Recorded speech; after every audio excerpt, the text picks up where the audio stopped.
Yeah, what can I do for you, Rod? You just tell me, what can I do for you? It's a very personal, very important thing. Hell, it's a family motto. Are you ready, Jerry? I'm ready. Just want to make sure you're ready, brother. Here it is. Show me the money. Yeah, yeah. Yeah, yeah. Cat. I've been on the come up, running to the ones go. Boy, I got that one up, hustle when the funds low. Sundown the sun up, all I want is the cash. Now homie, run me the stash, put the ones in the bag. Now count up, count up, count up, count up. I'm talking 1 milli, 2 milli, 3 milli, 4 billy, 5 billy. I'm illy. I've been on the come up, counting money till my thumbs hurt. No Birdman, bitch, but I'm a stunner. Just watch how you run up. I keep a couple gunners. I've been grinding all winter just to flex all over summer shit. Wrist cold when I fall through. Rose go to my arm, boo. In and out of my city, but come whenever I call you. Who gon' love me more than when I'm stacking out on tour? Them hoes that made it past security, they knocking on my door. You gon' be there when they gone. Show my love by getting more. Hustle so you ain't alone. You won't leave me, that's for sure. I'm talking Benjis, Franklin's, all these hundos on my floor. I just broke a couple bands, believe me, I've been going hard. I'm tipping bottle after bottle, swerving model after model. Who won't cash? That's the motto. Spend it like I hit the lotto. Yeah. I'm loving my life, I know that I ain't shit without you. Actions speak louder than words, they broke cause they just talk about you, huh? I've been on the come up, running to the ones go. Boy, I got that one up, hustle when the funds low. Sundown the sun up, all I want is the cash. Now homie, run me the stash, put the ones in the bag. Now count up, count up, count up, count up. I'm talking 1 milli, 2 milli, 3 milli, 4 billy, 5 billy. I'm illy. Money bag after money bag, I'm the man now. Play the cards that I was dealt and I ain't need no handouts. Fresh on every set, give respect. Mama out of debt, got a new connect. We the best, homie run the check. Wifey got a new bag, new house. You mad? We just doing us, feeling wavy. Fuck a do-rag. This that no stress flow. Bobbing on my ex. She don't love cash, kiss my ass, baby XO. Thank you for that line, Mr. West, but I'm next though. Hey, you me the sad bitch, I'm blessed, sipping XO. For the love of money, I stay fucking hungry. I parted ways with the kitchen, that just wasn't for me. Every show they love me, now I'm showing love back. They ain't taking nothing from me, so I throw a couple stacks. You win them in your town, have some fun, blow a bag. Fuck with me when I'm around, trust me, shorty, I'll be back, huh? I've been on the come up, running to the ones go. Boy, I got that one up, hustle when the funds low. Sundown the sun up, all I want is the cash. Now homie, run me the stash, put the ones in the bag. Now count up, count up, count up, count up. I'm talking 1 milli, 2 milli, 3 milli, 4 billy, 5 billy. I'm illy.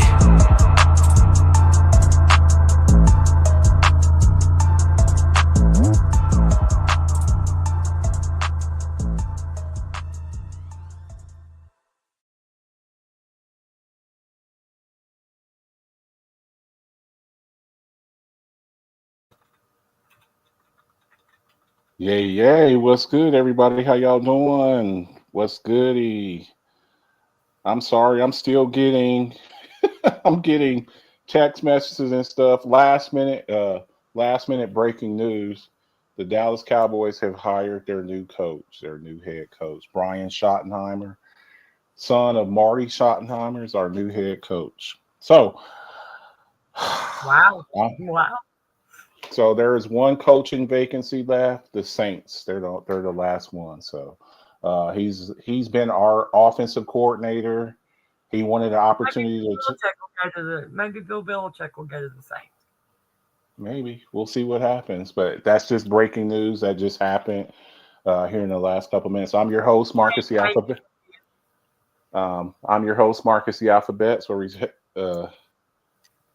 oh man. I'm telling you, just wow. I'm your host, Mark. I don't seem to be too happy about the Schottenheimer hire. I'm just, you know what though? Here's the thing about it. I try to give everybody the benefit of the doubt. Did anybody know who Did anybody know who Mike Tomlin was when they first hired him? Nope. Mona, you Nobody. when Everybody you thought, first everybody thought that Ken Wisenhunt or Arians, right? Bruce Arians was going to be the head coach of the Pittsburgh Steelers. And when they did not go in-house to hire the next head coach, you've seen how quickly it took them to get rid of Wisenhunt and Yeah, Arians. So Hey, Melissa. you have some no name people. Who was Sean McVay? He was like a quarterbacks coach for the Washington Commanders. Mike McDaniels or If I'm not mistaken, Sean, Coleman was the defensive coordinator for the Minnesota Vikings. that's what I'm saying. It's like, yeah, so I'm going to give the guy a chance. He does have pedigree. I remember Marty Ball. If anything, he probably learned from his dad. He's going to run the football. And I've always thought that the Cowboys are at their best when they run the football. There you go. I'll send you that. Notification from Belcher Report. Cowboys are eyeing Matt Eberflus, says Cowboys DC. And see. I'll have to look at all this stuff. All of this stuff was I mean, you have all these Zimmer. You can't keep Zimmer. I like Zimmer as DC. So I don't know, man. Jerry Jones. See, I was in a good mood. I was just in a good mood, and now we'll see what happens. So try to forget it until after the show. I'm gonna keep it together until after the show. Y'all welcome to the show. If you like football, get your ass up in here. Like and share the show. We're in the week 20. Is this week 20 or week 21? We had 18 weeks, then we had wild card weekend. That's week 19. We're going into week 21 of the season. Okay, so we're not. Well, no, this is week 22. Okay, so we're nearly 4 months of football. What 24 weeks? Break. 24 weeks is what? That's 6 months, right? What? 4 times 6? Yeah, that's 6 months. That's 6 months. We've been going since September, the first week in September, and we're like, well, I think we actually started in August. Right before that, So when people be like, Marcus, do more shows. Y'all need to do more shows, more content, more of this. I'm like, guys, y'all gotta understand. I've been doing coffee. I do coffee talk 4 times a week. Plus alphabets. And I won't lie, before Cora, I would have had all kinds of damn time. I did have. We did all of our little shorts and. Yeah, it's tough, man. So we're in the divisional round of the playoffs. Very interesting. I'm sorry, the conference championship. Conference championship week. We had divisional round last week.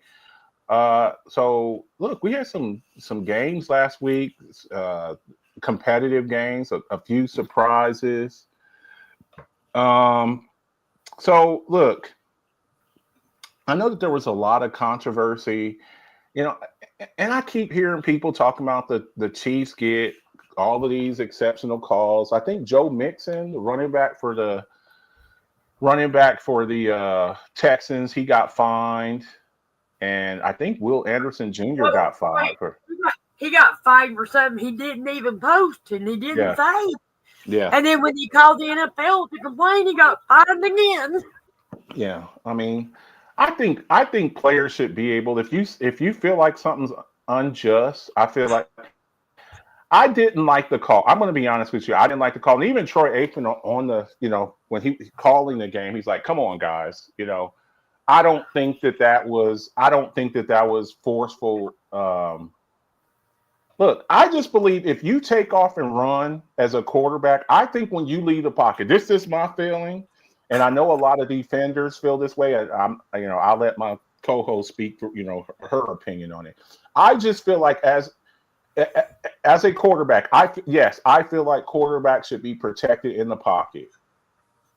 We've seen guys, people go low on them and go after their knees and stuff. I think when you're standing in the pocket trying to throw the ball, I think you should be. I don't think somebody should be able to take a head shot at you. I don't think somebody should be able to take a knee shot at you because you're very vulnerable. You're trying to step into a throw.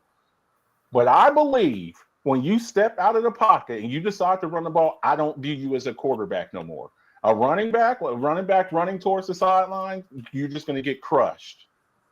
If you're a running back and you don't get down, you're going to get hit.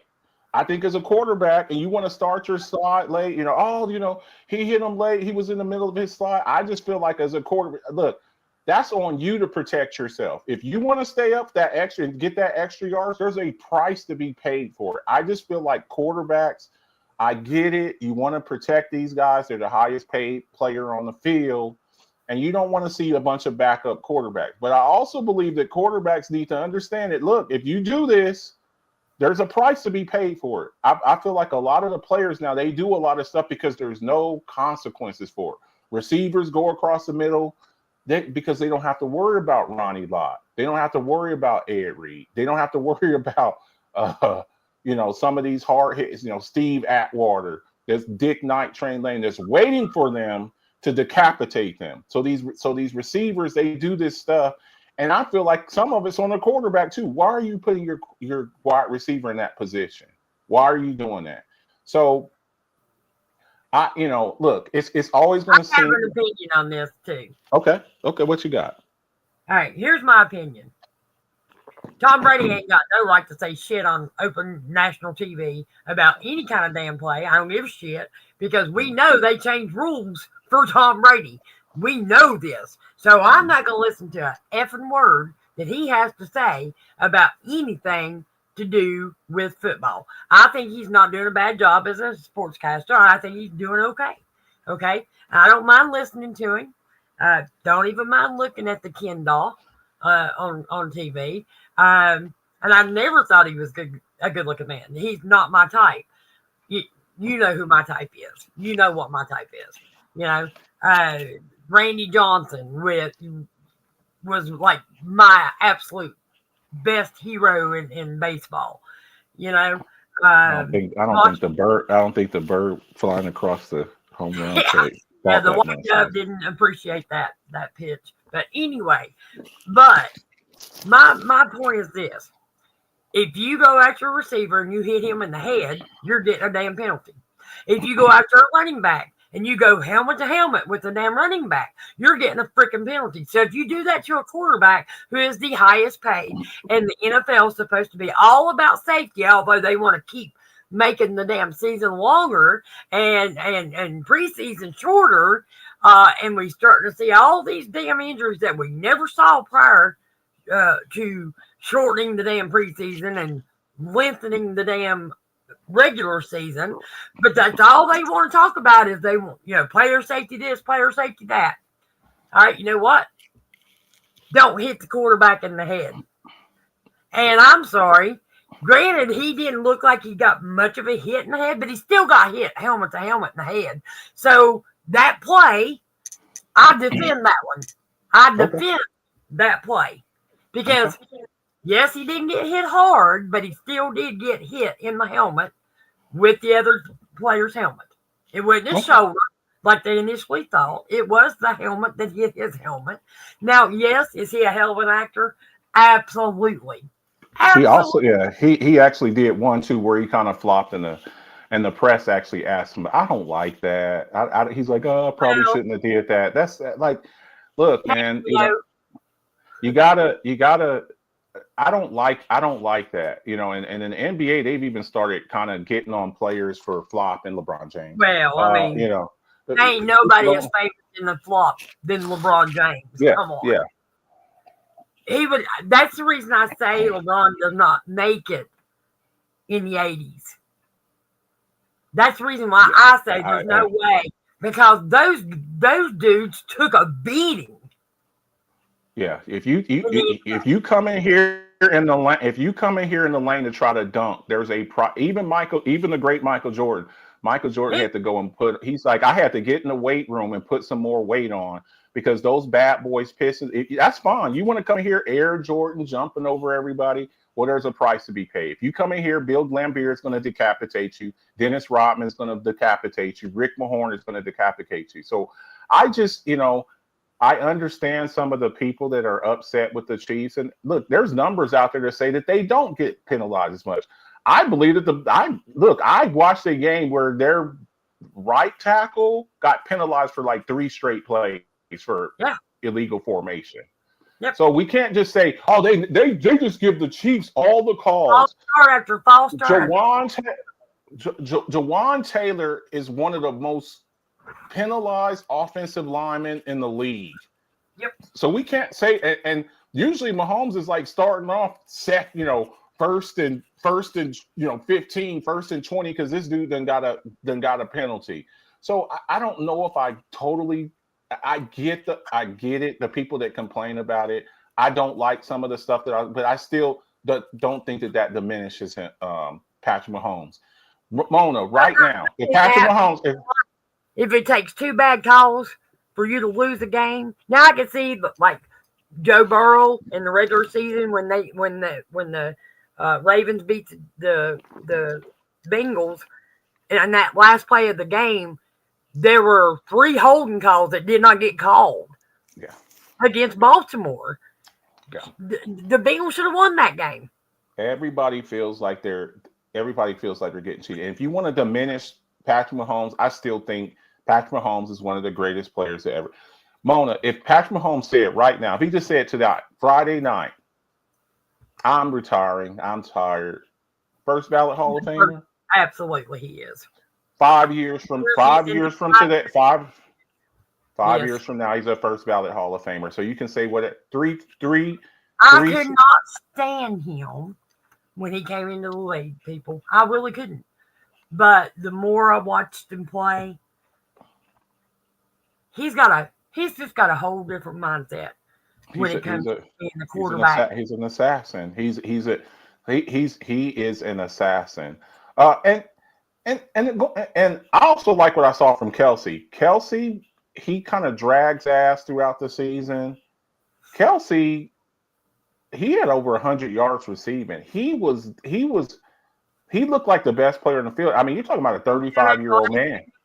He's done that the last 2 years. That's what he does. You're like, oh, Kelsey's done. He's done. The dude looks like a totally different beast.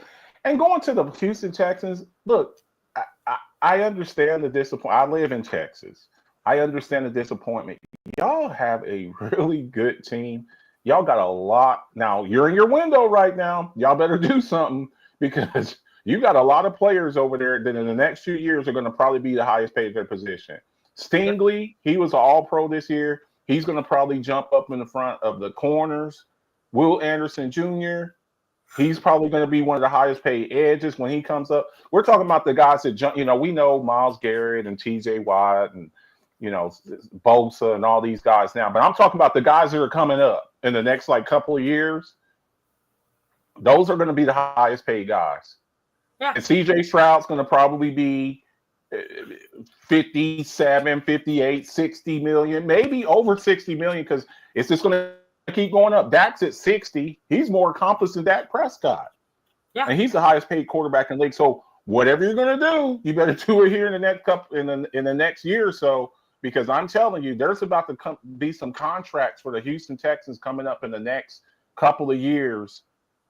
Nico Collins, he'll probably be up there, 35 million. CJ, when you have that rookie quarterback who comes out, you better do something. And they're making the playoffs their first season. You better do something. You better do something now. Do something. Or real fast. In 4 or 5 years, all them contracts start coming up. And here's the thing, Mona. Here's the thing. CJ Stroud and Will Anderson Jr., they were back-to-back picks. CJ went 2 and Will Anderson went 3. So you're talking about the two of the highest paid position, edge rusher and quarterback. And they're both going to come up on the same year. All that money on that offensive side of the ball, guess what? Then your defense is going to start suffering. I'm just saying, whatever y'all are going to do, you better do it here in the next couple of years, because in the next, So, was Nico. this a shock to you? This game? Say what now? Was this game a shock to you? No. I mean, I knew. Game. I knew. Look, the Houston Texans. What I saw them do in the wild card weekend. No, I wasn't. I think the Houston Texans have an elite defense, and like I said, they got pieces. Danielle Hunter, they went out and spent money on him and some draft capital. Will Anderson Jr., he's one of the best young edges. Derek Stingley is one of the best young corners in the game. They got pieces over there. So, no, it didn't. You took the Chiefs to win. You said 35-21. I took the Chiefs 24-18. I was closer. Yeah. So I knew that the Texans would be competitive with them because their defense is one of the better defenses in the league. And I just thought that Will Anderson Jr. or Danielle Hunter would have their way against Jawan Taylor. So congratulations to the Chiefs. We got some stats for Patrick Mahomes coming up here. I'm not going to divulge it yet. This game here, this shocked me. Yep. Now this did shock me, and we both took the Lions to win this game. It messed up my bracket really bad because I got to admit I didn't see this coming, and it's disappointing. It's disappointing for me as a Cowboys fan because it just goes to show you we've been saying for years, what do the Washington Commanders need? What do they need? All that they're missing, a quarterback. We saw the Sam Howells and the Dwayne Haskins, rest in peace, and all of these quarterbacks, the Taylor Heineke's. And we also said they needed a good head coach. They did, but they've been and had players. They've had players, and they just never had a quarterback to really put them on. This kid is special. This kid is special. He's Lamar Jackson light. But I think he's a better passer. I think he's a better thrower of the football than Lamar Jackson. At this stage in his career, which is a rookie, he's a better thrower of the ball as a rookie than Lamar was. Now, I think Lamar has definitely gotten better. I think Lamar has improved, but if I had to pick a quarterback to play for my team, I would take him right now in a heartbeat. Yeah, this kid is special. I think we've been talking about him being the offensive rookie of the year. I thought that argument, that debate was over weeks ago. They play with such enthusiasm. Dan Quinn has these guys flying around on defense, guys that he's brought with him from like two of his. I want to see him protect himself a little more when he's running the ball. Yeah, he took another kill shot in this game. He's got to stop taking those. But the way it just goes to show when you get rid of and you get rid of Dan Snyder as the owner, and you get rid of Ron Rivera as the head coach, and you draft a good quarterback, and you get a good ownership group with Magic Johnson, and people, you stay out the way, Jerry Jones, and you let people. This team won 4 games last year. They won 12 this year. Yeah. They won. That's what it takes. Winning or going out in free agency. And Dan Quinn brought his guys with him. He brought, Dante Fowler Jr. was a top 5 pick. He was with Dallas last year. The center, Tyler Biadasz, got him from Dallas. Dorrance Armstrong, got him from Dallas. Going out in free agency, Frankie Louvu, Bobby Wagner from the Seahawks. He's a old war horse. Going out, getting a guy like Marshawn Lattimore, a shutdown corner.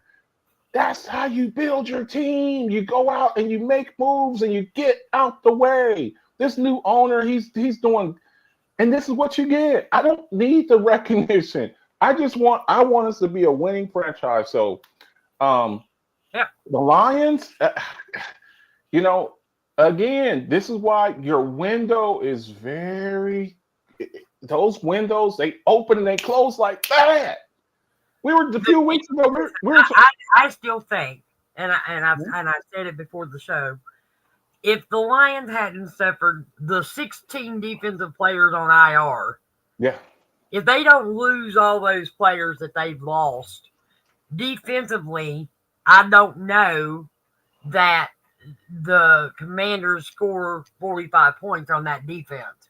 But injuries are a part of the game. We all know this. Next man up. Well, my God, they went 16 men up. Or, how many they had to look by the end of the season, they were playing with plug and play players who were still playing good football. Look what they did to the Vikings. Yeah. But if that team, in my opinion, if that defense had stayed stellar with their starting defense, nobody touches this team in the playoffs. And that may be true, but here's the other thing too, and this is why when I hear people making jokes, oh, your team hasn't won a championship in this long, and oh, your team hasn't done this in so long. It's hard to win championships. That's why the Lions have never won one, because everything has to go right. Now, you got Aiden Hutchinson coming back off of a torn ACL. You got Aiden Hutchinson coming back. You've lost both of your coordinators and some other positional coaches, offensive line coach. And that's how quick it happens. You're like, what happened? Pittsburgh hired him as their offensive line coach. Yeah. What you look up and you're like, what? We won 14 games, 15 games last year, and now both of my coordinators are gone. And now I may have lost a little bit of faith in my quarterback. My quarterback's a year older. He's been in the league 10 years. I still say that he took early in the game. That wasn't called. That wasn't called. Yeah. I think so again, when people talk about, the refs just cheat, whenever it affects your team, that's whenever you see that more. You see that a little bit more because it's your team. I didn't think that Goff really recovered from. I thought he was concussed the rest of the game because he's been very judicious with the ball. Hell, for a few weeks there, he was in the MVP conversation, and I don't know. It just seemed like he felt he wasn't. He was overthrowing. I thought he was concussed, and I thought they rushed him back in. But congratulations to the Commanders turning your season around. Congratulations to Dan Quinn, Michelle Romero. I hear you. Yes, Dan Quinn should definitely be. We're about to talk about that in a little bit. And the Coach of the Year conversation, just outstanding. The Eagles, what a game! I mean, and the game started off. It was just cold out, and then by the end, we both took 31-24 in this game. We both took 31-24. We took the game started off just cold, and then by the end of the game. It's a full-blown snowstorm. It still wasn't as bad as that Steelers-Browns game in Cleveland. Yeah. But I'm just saying there was no snow on the ground, and then all of a sudden it just started snowing. Now, I thought that the Rams are a warm weather team, and they have to come across the country and play in the elements, and this is why you try to get home field advantage. Mid-season, did you see the Rams even making the playoffs? I didn't. I thought that maybe Cooper Kupp would be gone. They were talking about getting rid of Cooper Kupp at the trade deadline. There was talk of maybe McVay leaving. And the rookies hadn't really, they hadn't really hit their peak yet. We got to talk about Jared Verse. I try to mention this guy every week. We're kind of starting to see the changing of the guard with the edge rushers. We talk about the Myles Garrett and the TJ. Rookie of the year? Defensive rookie, no doubt. No, defensive rookie of the year. Rookie of the year, yes. Jared Verse, again, to go in there, him and the kid Fisk, Brayton Fisk, and Kobe Turner, the other defensive tackle. They're kids, and these are the kids that are replacing future Hall of Famer Aaron Donald. Are they Aaron Donald? No, but I posted up some plays from Jared Verse. Oh my God, it looks weird because he wears a single digit number. I hate that. I like edge rushers that wear 90s or 50s. He wears number 8 like a damn quarterback. But this kid, he's special.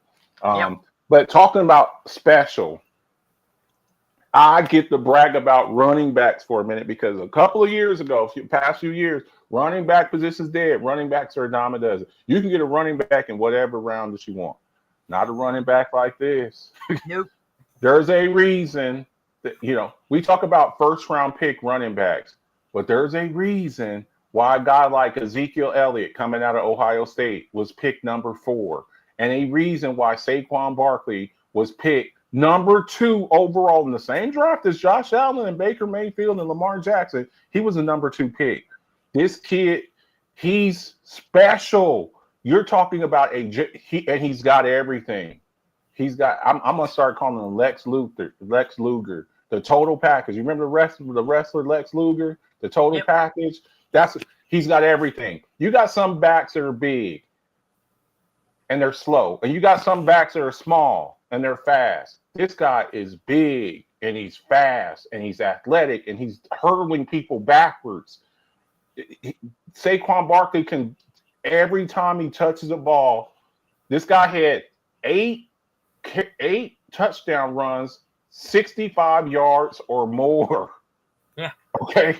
That's different. And look, this offensive line is basically the same offensive line they had last year when they had DeAndre Swift.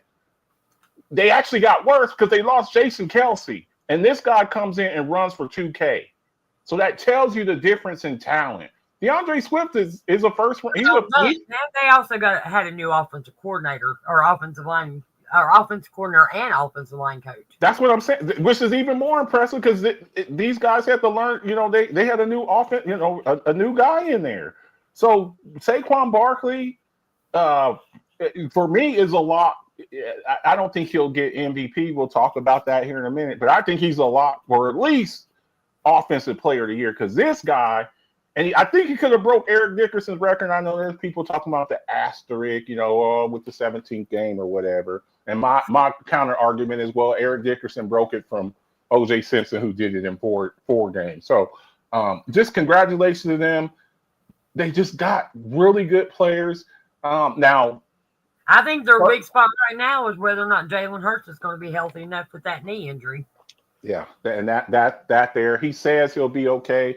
But, you just never know. Once you get in the game and that game speed and people are chasing after you, it's a whole different story. Jalen Hurts had a nice little run. They ran a little read option thing, and he took off for about 35 yards. And that read option, people just don't understand. That's hard to defend when you have a good running quarterback. So congratulations to the Eagles. I hate saying that because I'm a Cowboys fan, but I hate saying it for both the Commanders and the Eagles. But for me, it's a little bit good because it's like, look, Jerry, nah. Maybe being embarrassed and watching the team go from 4 wins to second place in the division, going to the NFC Championship, and you're sitting at home.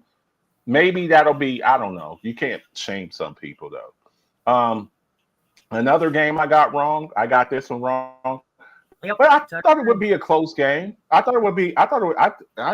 had it as a 1-point game. I think I had it 31-30 Ravens. And I had 34-28. Look, right. Look, the Bills did what they were supposed to do. Yep. Generally, the team that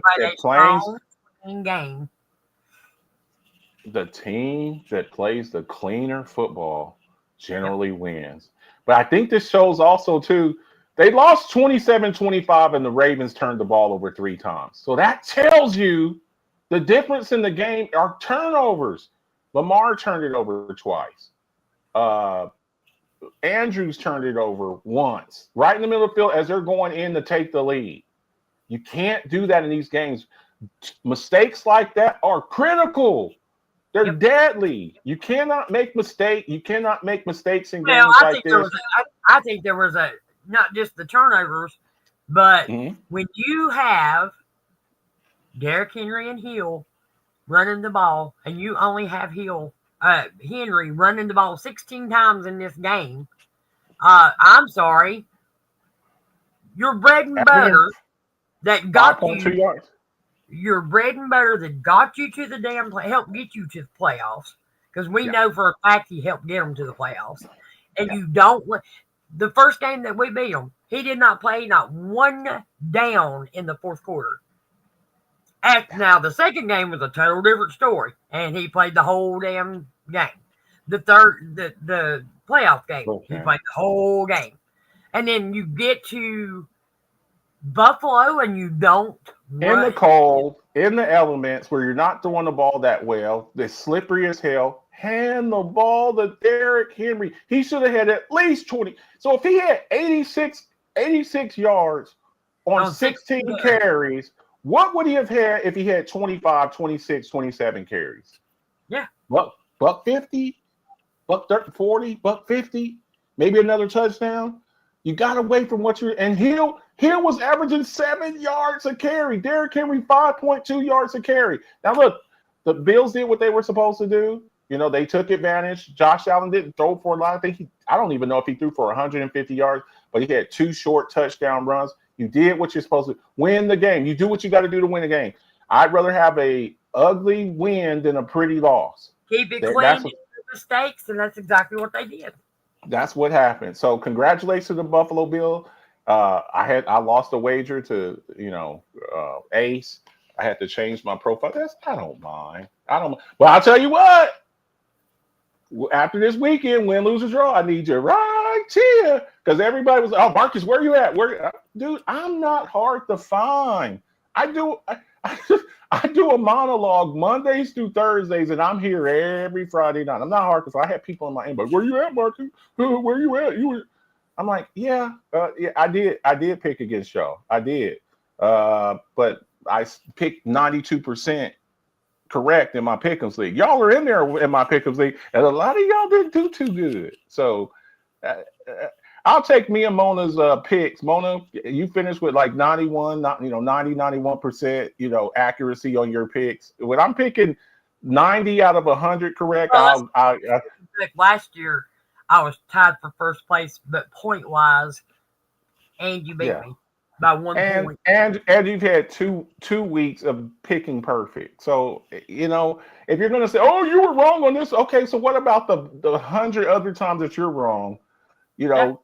I've won a couple of Pick'ems leagues. Y'all forget I run the Pick'ems league, right? Y'all remember that, right? So here's news and notes. Not too much. Look, I don't know how I feel about this. I just look.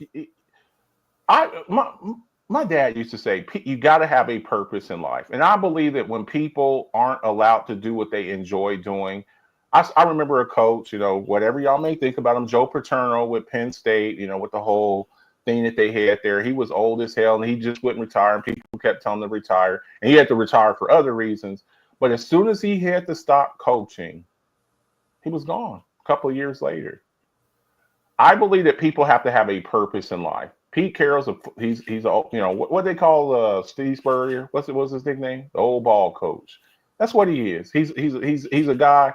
He lives, breathes, and eats football. I think sitting up.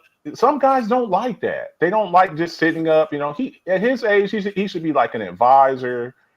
Sitting up. A consultant. Hey Pete, what do you think about this? He's one of those guys with his bubble gum. He's chewing the hell out of his bubble gum, on the sideline, doing his thing. He's the oldest head coach in football history. Even if Belichick comes back, he's older than Belichick. So he's 73, 74 years old, but he loves football. So I'll never knock anybody for wanting to do what they want to do. Some people I want to die on the sideline. Y'all remember Rocky at the when Apollo Creed fought the Russian, and he goes, don't stop this fight for nothing. This that kind of guy. It might kill me, but at least I died doing the thing that I enjoy doing. So congratulations to Pete Carroll. It's an enormous task because I just don't see a lot of talent over there. They need a quarterback. They need some weapons. They need offensive line help. They need defensive line. But he'll be doing what he enjoys doing. Jets, former Jet, and a guy who went to UTEP here, Aaron Glenn. He, former Lions defensive coordinator. This is why these guys take this job, because one more year. Let's just say he had one more year. He stayed with the Lions one more year, and then the defense got bad. Then guess what? Now you're not that. Strike while the iron's hot. We've seen guys that stick around maybe one more year, and then they're like, "Oh, you're not that good of a coach." He could have left last year, and Ben Johnson, who we'll talk about here in a minute. They could have both left last year. They go, "Well, we got unfinished business." Well, you see this year, you get bounced out of the playoffs. You're thinking Super Bowl. Congratulations to him. I don't think the Jets is a bad job. Now, number one priority, Mona. We talked about this to nauseam, right? Got to find a quarterback. And if I'm him, I'm not bringing back Aaron Rodgers. I'm not basing my future and my coaching future on a 42-year-old quarterback. I'm just not doing it. I'm going to go find me a quarterback. I'm not going to be arguing him. The first time I say something that Aaron Rodgers don't like, and he's side-eyeing me and going behind my back, nope, I don't want Aaron Rodgers. Good thing Jacobs is not with Raiders. Carroll would tell quarterback, don't handball to Jacobs. Yeah, I'm not relying on Aaron Rodgers. After I saw what he did to Saleh, there's no way. I will go with Tyrod Taylor. I think he's their backup, or the kid, Travis Jordan, the kid from Florida State that was undefeated a couple of years ago, and he got that bad injury. But I am not putting all my eggs in Aaron Rodgers. Even if he wants to come back, even if he takes a pay cut, I don't want Aaron Rodgers. So congratulations to Aaron Glenn. Love to see it. Prodigal child, he goes home. This guy, man, he must have some pictures of Robert Kraft at a massage parlor or something. I don't know, but this dude, he's been their offensive coordinator 5 times. I went back and looked at it. He was the offensive coordinator before he gets the job with the Broncos with Tim Tebow. Mona, you remember that the Tim Tebow game with Demaryius Thomas. He gets fired from that job. He gets fired from that job. Gets fired from the Broncos. Goes back home. That's twice. Then he gets the Raiders job. Gets fired. Goes back home. That's 3 times. Don't make me bring up the 6 touchdown game of Ben Roethlisberger 2 weekends in a row that you had him sitting on the bench. Yeah, don't do that. Or the non-catch by Dez Bryant. But this guy, look, he I don't know. Hey, I guess they feel comfortable with him. So congratulations. I mean, I like the Vrabel hiring. They like this. They like to keep it in the family over there. You got Vrabel. Congratulations to him. He just got hired. I thought he should have been hired last year after he got fired from Tennessee. He goes back. He coached. He played there. Won Super Bowls there. You got a guy who's a pretty good offensive coordinator, and maybe this guy can tap into the full potential. I thought Drake May had a pretty damn good year. Now they got to go get some weapons. They definitely got to go get some weapons. But congratulations to Josh Paganos. What we got next, Mona? Minnesota. Look, certain teams. Y'all hear me call certain teams cornerstone franchises. I call them cornerstone franchises because generally, not the Cowboys so much right now. Generally, what they do is they run their team the right way. For whatever y'all say about the Pittsburgh Steelers, okay? Oh, Mike Thomas should be fired. Okay, we can have that argument. The Steelers, they get a young coach. Don't forget, Bill Cowher was a young dude too. When they first got him, I think he was like the defensive coordinator for the Chiefs, I think it was with the Chiefs. He was, I think Marty Schottenheimer's defensive coordinator. You get a young coordinator, you promote him, you surround him, you surround him with talent, support him, stick with him through the bad years, keep continuity, and hopefully he finally breaks through. It seems like that's what y'all done here. Steelers, 3 coaches in 60 plus years. You get tired of getting coaches every couple of years. Cleveland Browns. Every couple of years, New York Jets. Every couple of years, Jacksonville Jaguars. What you do is you get these guys, you groom them. He's turned things around over there. Now they have some issues they got to deal with. What do you do with the whole Sam Darnold thing? What's the status of JJ McCarthy coming back from a torn ACL? But he's done well. I thought they had some really bad injuries towards the end. On the offensive line, they lost their star left tackle Christian Darrisaw. But I like the direction that they're going to. Now it's a brutal division. Packers, Lions, them. Now you got Ben Johnson, with the Bears. So we'll see. But congratulations to Kevin O'Connell. What do you think, Mona? I think they did. I think they did the right thing. I'm like you. They got to figure out whether or not they're gonna, stay with their quarterback. We know McCarthy coming back from ACL may not be ready to go next season. Maybe he is the future at some point, but I think that I think he did a good job filling in. I think the biggest thing is they got to do something to prevent him from running for his life like he did against the Eagles. The Lions, sorry. First draft pick, offensive line. You got weapons over there. You got Justin Jefferson. You got a decent defense that if they're not on the field the whole time a lot, they do well. I forgot they drafted. I forgot they drafted your boy from Alabama, Dallas Turner. And when we were doing our draft shows, I was like, comparisons with Will Anderson Jr. I don't know if he's as explosive but you got some pieces over there. You got Jordan Addison and Justin Jefferson, and you got TJ Hawkinson, Aaron Jones. You got some pieces over there. You got to fix that offensive line. Maybe go corner. I think you maybe need a corner, maybe another edge rusher. But they got some pieces over there. If you're getting rid of Sam Darnold and, you got J.J. McCarthy on his rookie deal, he's basically going to be a rookie next year. So we'll see what happens. But congratulations to them. It seems like they're going in the right direction, except getting their asses kicked in the first round of the playoffs.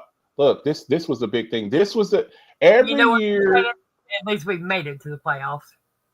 Yeah, hey guys, I'm numb, guys. I'm numb. I'm there's the look. Right as I go in the air, I hear Brian Schottenheimer's our new head coach. Not Bill Parsons, not Bill Belichick, not Pete Carroll, not Kellen Moore, not there is no way in hell Belichick could play for Jerry Jones. He would have killed him. He would have killed him. Look, every year there's a young offensive wizard out there that everybody wants. And actually, Ben Johnson was the wonder boy last year. But he was like, I just talked about it. Oh, we got unfinished business. They went to the NFC Championship last year and lost to San Francisco. And, and this just goes to show you, just because you do something one year, you got to start all over. You thought, we were in the NFC Championship. We're going to come back and win the Super Bowl next year. That's not the way it works in the NFL. San Francisco was in the Super Bowl last year, and they didn't even make the playoffs. So a lot of times you got to get out of there while your stock is at its highest. His stock was at his highest last year, actually. He could have had whatever job he wanted last year. And I think he saw this year with them, up Opie from Andy Griffith's show. Yeah, so I've called him Opie since I have known Ben Johnson. I've always called him Opie. Yeah, he's the it kid. He's the it kid. He's the it guy right now. But I think that he's the guy. I like to see these young quarterbacks with a guy, a quarterback whisperer. If you don't have a offensive head coach, then you better have an awesome offensive coordinator. You basically with Caleb Williams. Now he's going to have to learn a new language, but you got a guy who's going to go in there. This guy made Jared Goff look like look really good. Jared Goff was in the MVP conversation for a few weeks. So I think he takes that. I think he takes this kid under his wing. You see these quarterbacks that had success this year, the rookies. Jaden Daniels could probably be your offensive rookie of the year. Bo Nix, he's underneath Sean Payton. That's what you need. You need these guys that are going to take you under their wing and do the things that the things that fit your skill set. So congratulations to him. It was, we're going to see now. He's in the same division. He gets to go against the Lions twice a year. We'll see how that goes. I still think that they got weapons over there. You go get a Roma Dunze. You still got DJ Moore. You got DeAndre Swift. You got Cole Kmet. You got some pieces over there. I'd like to see him maybe get another wide receiver or a really game-breaking tight end, maybe the kid from Penn State. And they got to fix that defense a little bit. But I think he's going to have some success over there. We'll see what happens. But it's going to be, a bloodbath over there in the NFC North. This guy here, Liam Cohen, I got to be honest with y'all, folks. I got to be honest. Mona, you ever heard of this guy? Yep. Me neither. So all I know is he was a coordinator with Tampa Bay. You fired Doug Peterson, a Super Bowl champion, and you hired Liam Cohen. And see, these are the things here that, again, talking about the whole, with the Cowboys hiring Schottenheimer. And I don't mean to stick on the Cowboys, but just because you've never heard of a guy doesn't mean that he's not good. That's what I'll say. I don't know who Liam Cohen. I never heard of him until about maybe 2 hours ago. I don't know all of the coordinators. But we'll see. We'll see what happens. Now, a guy that we have heard of, Saleh, he's supposed to. Now, he ain't signed nothing yet. But I looked at, he has not signed anything. I think it's just maybe a verbal contract. But Robert Saleh is scheduled to be the defensive coordinator, going back to where he was at. With the 49ers, he was their defensive coordinator before he took the Jets job, and right after him, DeMeco Ryans took the defensive coordinator. He may be one of those guys, Mona, that's just a good coordinator. I don't think that the things that happen Saleh was the problem in the New York Jets. Yeah. I'm sorry, but to me, Saleh was steadily getting that team better. He just had an issue of quarterback. And I feel like Aaron Rodgers sabotaged him. I really do. I think he went behind his back, but he went behind his back. Which is why if I'm Aaron Glenn, I don't want Rodgers on my team. When you show me something like that, I don't want you to be my quarterback. So what? The first time that I say something you don't like, you're going to Woody Johnson and saying, "Get rid of me." Nah, I'm good. So congratulations to Robert Saleh. We do know he can coach his ass off on defense. Yep. And they got you still got Bosa over there. You got some now, you got Fred Warner and some guys over there. So he'll fit right back at home. So we'll see what happens. Every coach in the AFC West has been to a Super Bowl, and 3 of them have won it. Harbaugh's the only one who hasn't. He went to a Super Bowl. He lost to his brother, John, in that one Super Bowl where the lights went out. Andy Reid, Peyton. I mean, that's a daunting task. So that's your new. That's how fast it turns, folks. That's how fast it turns. So we'll see how it works out over there. Pete Harrell getting back in the saddle over there. We'll see. I thought that the Chargers I think the Chargers are going to be much better. I think the Broncos are going to be much better next year too. So, we'll I think the Chargers Broncos give the Chiefs a run for their money.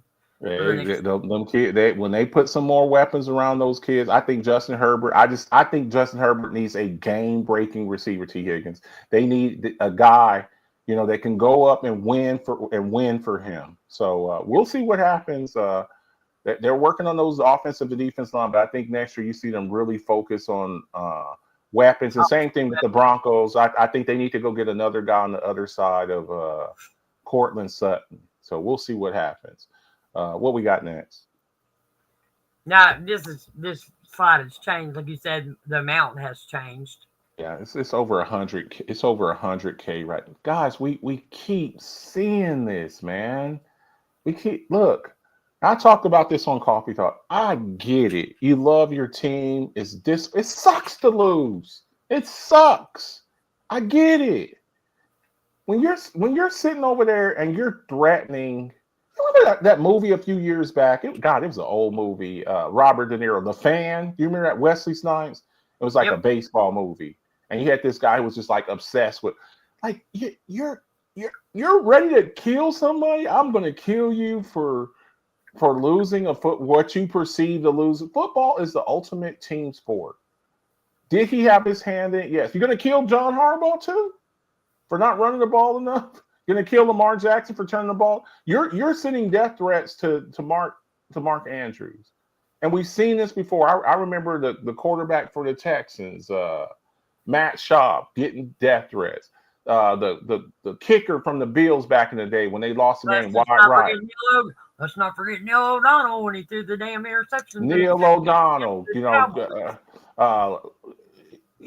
look, man, come on now, like you're threatening somebody. You're threatening somebody's wife, threatening somebody's kid because you're mad about a game. And I get it. Some of y'all, you wager money and stuff like that, and you lose money or whatever. But this is somebody's husband, somebody's son, somebody's brother, and you're doing that. Shout out somebody's father. Shout out to Bills Mafia for doing this. They do this a lot. I will give them. Pancho Villa. I had lost a wager to William Richter one time, and they would do backpack drives. Very good. They do everything, and so when Tua got hurt, they were sending money to him. I like to see stuff like that. And people were sending stuff when Hamlin got hurt. It's a brotherhood. Like, yes, you go out there and you beat each other up, but at the end of the day, man, these are guys earning a living. Don't do that. Don't do that. So shout out to him. Mark Andrews, I hope he bounces back. 5 current NFL head coaches once played for the team they now lead. Aaron Glenn, Mike Vrabel, Dan Campbell. That's cool.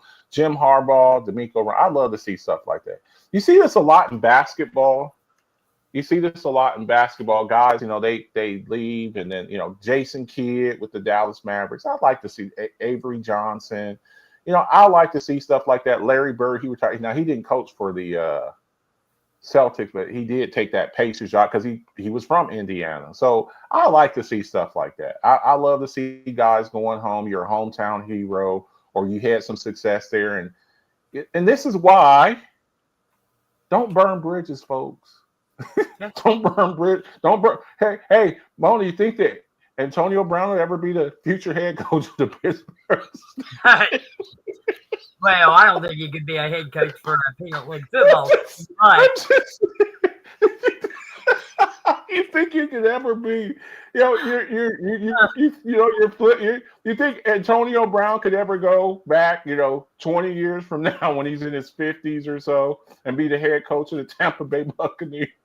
You know what I'm saying? Like, that's why you never want to burn bridges, because one day it's like these guys, they can still walk around town. I don't know how well Antonio Brown would do if he were walking around the city of Pittsburgh. I don't know. Playoff record, Patrick Mahomes, we know his greatness. Whatever you may think about him, this guy, if he quit football today and never played another game, he's a first ballot Hall of Famer. And these are the only guys to beat him, which goes to show one GOAT to another GOAT. And Joe Burrow, I think this shows how good Joe Burrow is. They got to fix some things over there, but they nearly made the playoffs. And I think if they would have got in, they got to get that defense fixed. They got to. But besides just Hendrickson, and you got to fix that offensive line still. And they've tried to address it. You better get Chase paid, and you might want to work out something with T. Higgins too. So we'll see what happens. But Mahomes, man, this guy's already an all-timer. Most career wins to the coach. I keep telling people, I don't know now. I don't know. Because I was saying, I don't know if Belichick coaches in college, but there's only one job left. There's only one job left now. I really think that Bill Belichick wants to break that record. That's what, 14 games? He's 15 games, 14 to tie it, 15 to break it. That's 2-7-10. That's a 7-10 year and a 9-8 season. A 7-10 season and a 9-8 season. He breaks the record. You don't even have to have you don't have to, be that great. 7-10 and you win. I just think maybe the NFL has passed Belichick by. I just don't see him with 17 and 18-year-old kids with acne, with the NIL, and somebody comes to his office, Coach, I think I should get more money on my NIL, and going into his office. I think he's gonna lose his damn mind over there. But you even see Andy Reid here. I don't know if he sticks around. You're talking about he would have to have like what? Four more 14-win seasons. He had to go 14-3, 3 straight seasons for 4 more seasons. I don't know if Andy Reid stays around that long. I could see a scenario, and Mona, I don't know about you. I could see a scenario. If they win this year, they win this year, he just retires. And maybe Stagnola takes over. Maybe Belichick takes over. I don't know. I don't know. I don't know. I don't. How many more years do you think Reid coaches for, Mona? I could see if they three-peat, that him coming back one more year. And see, I don't know. I think you go three-peat. No one's ever done that. I could very well say, okay, guys, it's been fun. I'm the only coach to ever do this. I'm 4th all time. He'd be 4th all time in wins, 4 Super Bowls. I mean, and the only coach ever to win 3 in a row. I could see a scenario where he would just retire right there in the field. I could. So, look, guys, Mona, we did a piece a few years back. Last Man Standing. We were talking about the quarterbacks. We were watching a generation of quarterbacks, Brady and Big Ben and Drew Brees and the Mannings, all retiring. Yeah. And now you're starting to see the coaches. The next, Belichick, I don't know if we'll ever see him again. And if Andy Reid, you're starting it, you look up, you're like, damn, what happened to Coach? And he's gone, So start enjoying these guys, folks, because Andy Reid's like in his 60s, late 60s. I could see he wins another Super Bowl and he's like, I'm out. So we'll see what happens. Congratulations to him. Belichick, man, you might not get another job, bro. Mona, I had sent this to you. Jaden Daniels, rare company. Reid 66. He's 66. Yeah, I mean, late 60s. He celebrates his birthday on the same day as mine. Yeah, you could. He lost one of his sons. You get to a point where, but some people, we see Pete Carroll. Some people like that. They like getting up every day and preparing. And my grandfather, he was like, he would get up, he would eat salt pork, not even bacon, salt pork and coffee, black coffee every day, and smoke cigars. And he loved it. He'd go out and get dressed up and put his suspenders on and go out. Some people like that. I don't know. I don't know what Andy Reid. I don't know, but we'll see. Jaden Daniels, he's on a historic trajectory. Joins Ben Roethlisberger, the only rookie quarterback to win 14 games, including the postseason in NFL history. This kid's special, man. He's special. What we're seeing here, and every game he wins, if he beats the Eagles. Yeah. And then goes on and wins the Super Bowl. I'm not saying. I'm just saying. What were we talking about? To win a Super Bowl as a rookie? I mean, now you're in rare air. And these are the rookie quarterbacks that start in a conference championship game. Oh, Sean King. He was not that good, but they had an awesome defense. That was that 2002 Bucks team. Big Ben, Mona, Joe Flacco, Mark Sanchez. Oh, Mark. People forget, man. if they would have ever got him some real weapons, man, I can think Mark Sanchez was a bad quarterback. And then Brock Purdy, what we saw him doing, So this is not an easy thing to do. This isn't something you see all the time. Hey, Robert, good to see you. Build your own squad. What you got? We got for the quarter, all of the starters at their positions for the teams in the conference championships. Mona, give me your team.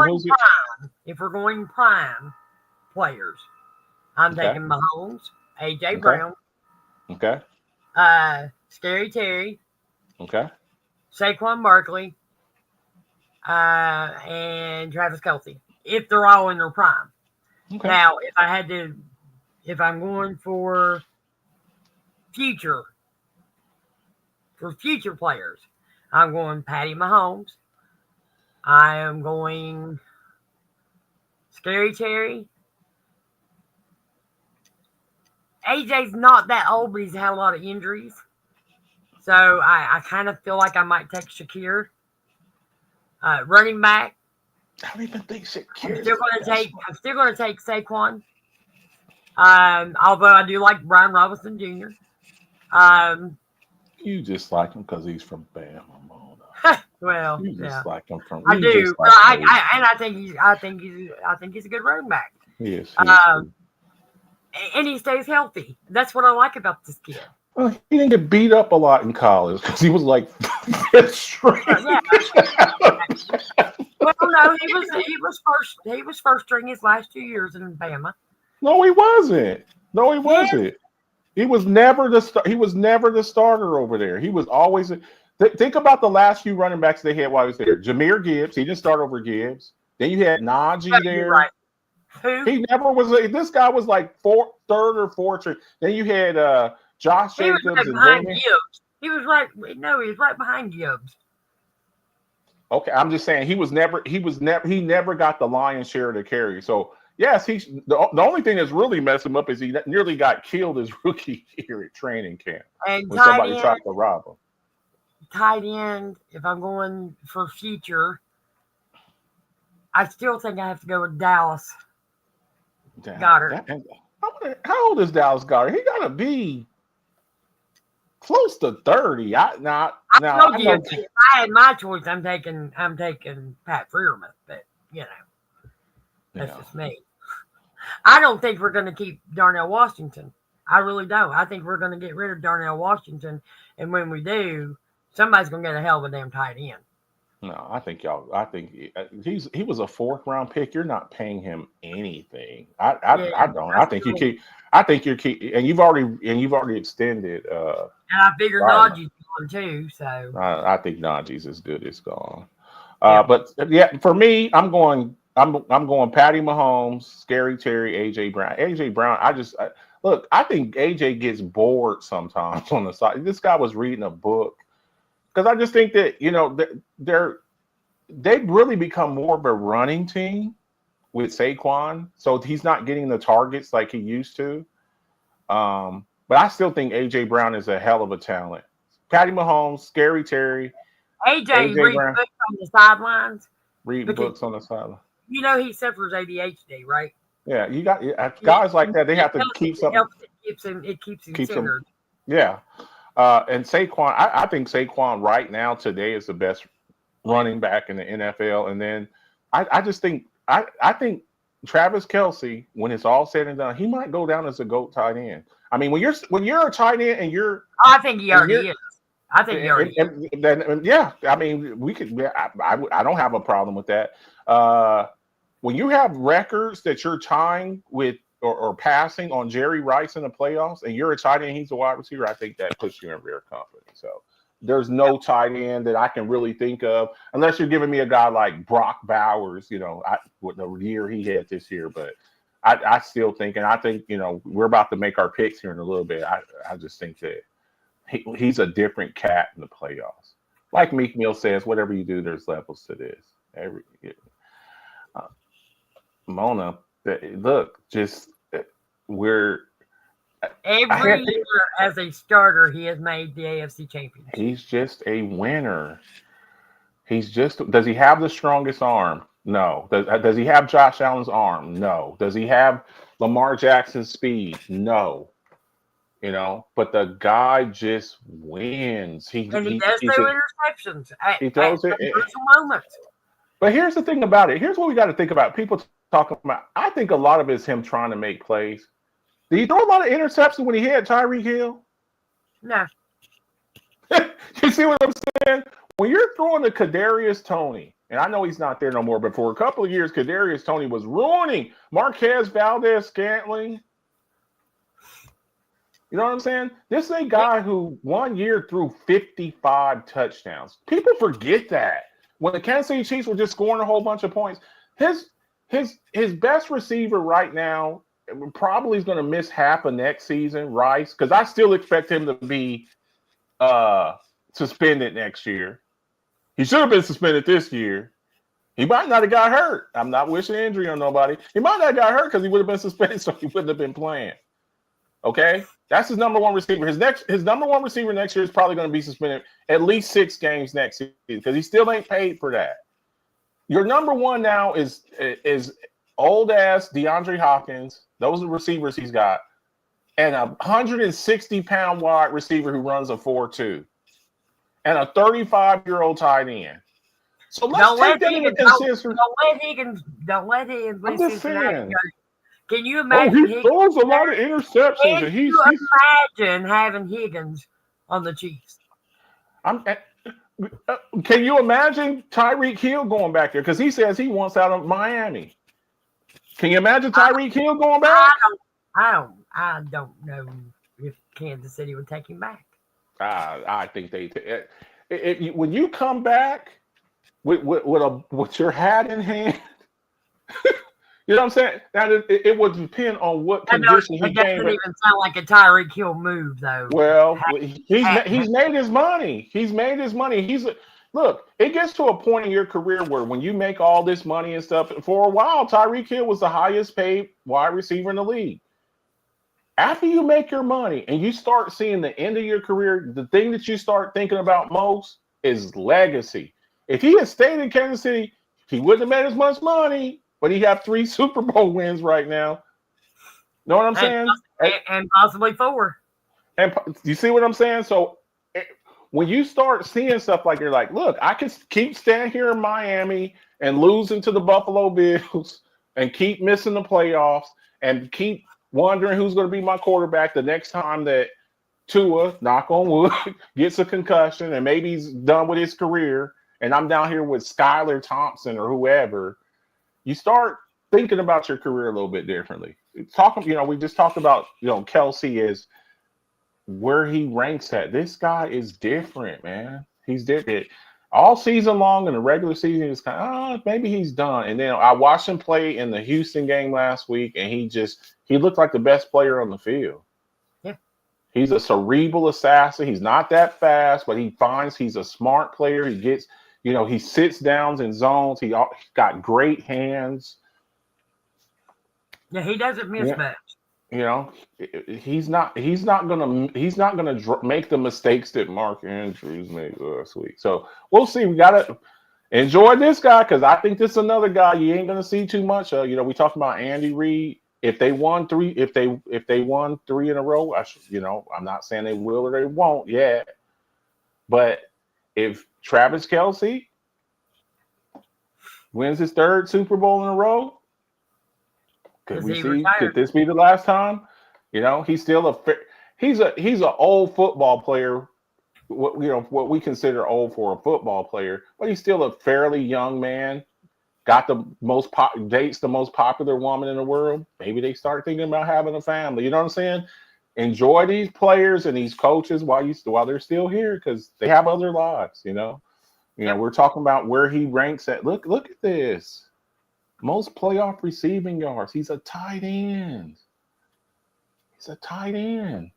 And this is Jerry Rice who played like he's 225 yards away from beating Jerry Rice's. And Jerry Rice played 20 years. He played 20 years. I'm just saying, You got to look at. And he was a number one wide receiver. This guy's a tight end, and this is a guy who played with Tyreek Hill when he wasn't getting the bulk of the targets and stuff. So enjoy these players while you can. Oh, this guy over here, look at what this guy's done. He's a multiple. If Travis Kelce retires today, is he a first ballot Hall of Famer? Yes, absolutely. Antonio Gates has all these records and stuff. Antonio Gates is tight end. He got a whole bunch of yards and a whole bunch of touchdowns. He ain't in the Hall of Fame. This guy, 5 years after he retires, whenever that may be, he's a first ballot Hall of Famer. So enjoy these guys while they're here, while they're doing stuff. Enjoy them, because soon it'll just be memories that you can go to YouTube and look at. Most career playoff wins by a quarterback. Big Ben, Big Ben still at 7 all time. Tom Brady. Yeah, he's tied with Brett Favre. And that's Brett Favre, who played 20-something years. Tom Brady, who played 20-something years. What had Ben played? 17, 18? 18. You see what I'm saying? Joe Montana, I don't think he played that long. I think Joe Montana might have played 14, 15, maybe. I have to look at it. He had played more than that because he has 16 playoff wins. You've got to think about it. When you wild card, you got to win 4, and that includes Super Bowls too. Okay, playoffs include Super Bowl too. So to win the Super Bowl, he joined the NFL in '79. And out of Notre Dame. Retired in '94. How many years is that? My math isn't that. I'm trying. 79, 89. That's 10, and then 15 years. 15, 14, 15 years. But when you're going to the playoffs, you got to win 4. If you're a wild card, you got to win 4 playoff games just to get to the Super Bowl. Wild card, divisional, conference championship, Super Bowl. That's 4 games you got to win. So that just goes to show. I don't know that he was ever a wild card team, though, was he?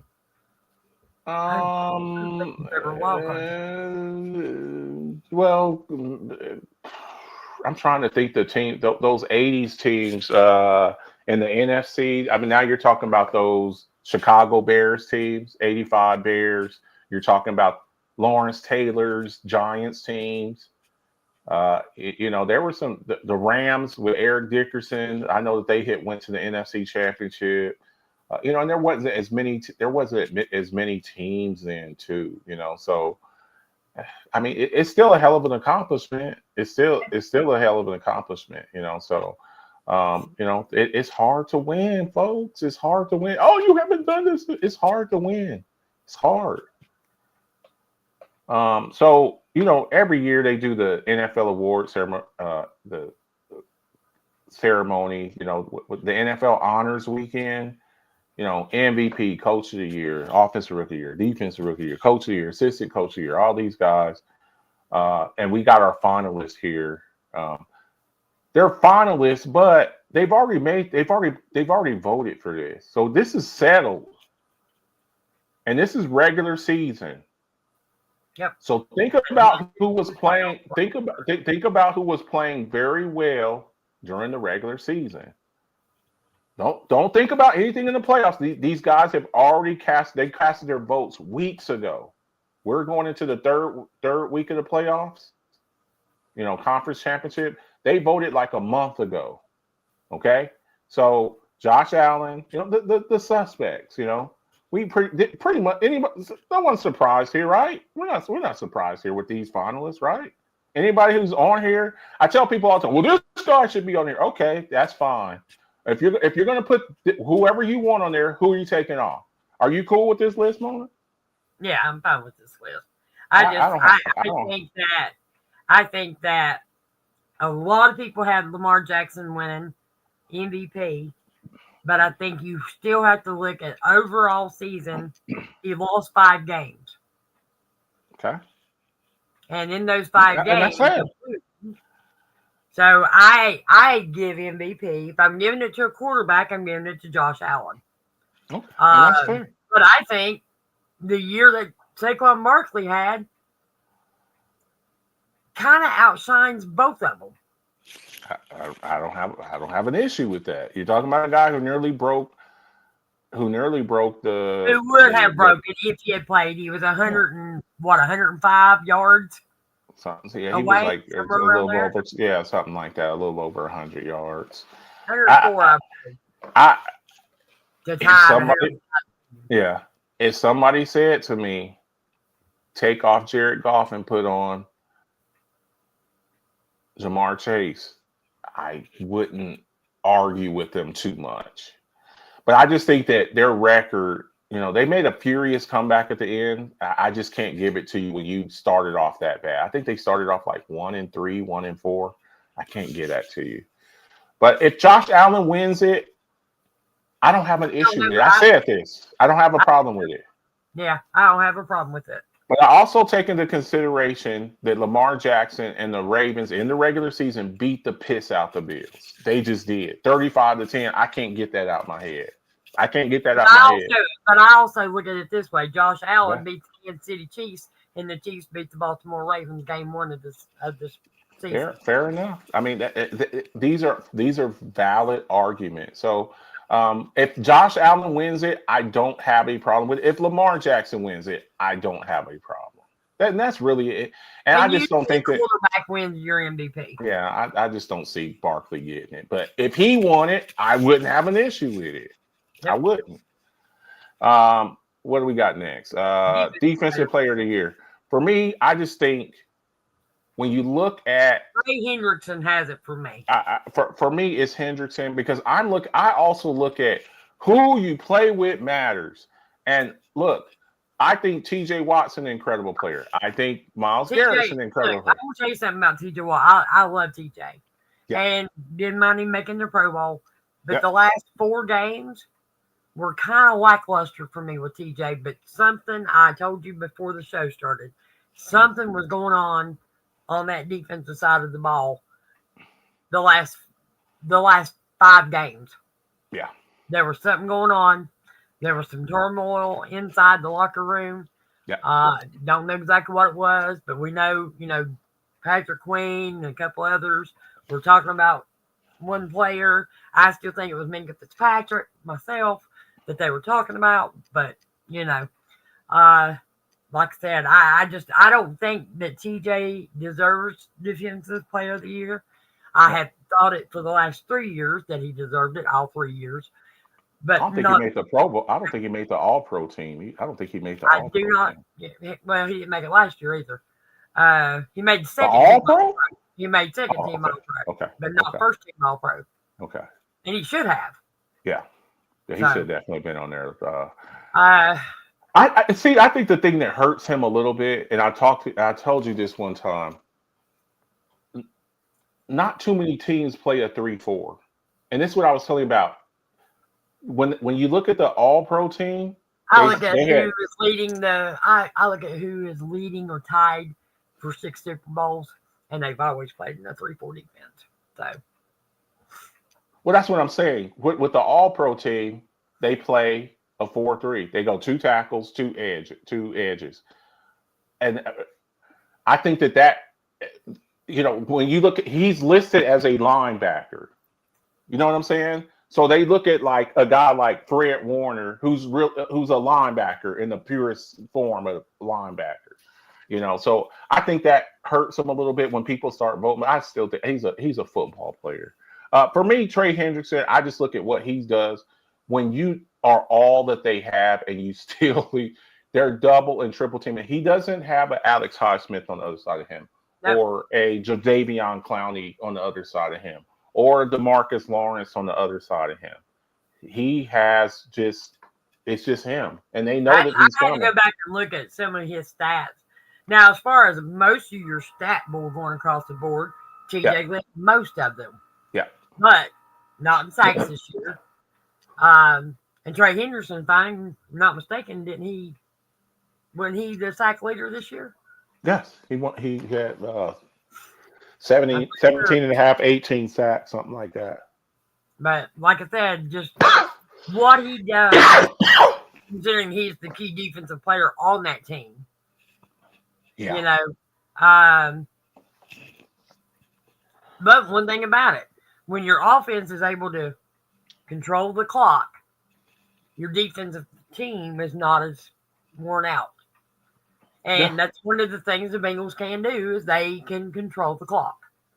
Get a lead. Well, more get a lead. They get you don't get to rush the quarterback if you're down.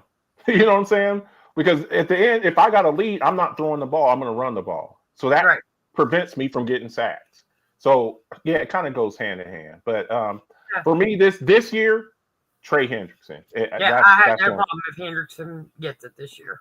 Yeah. All right, offensive player of the year.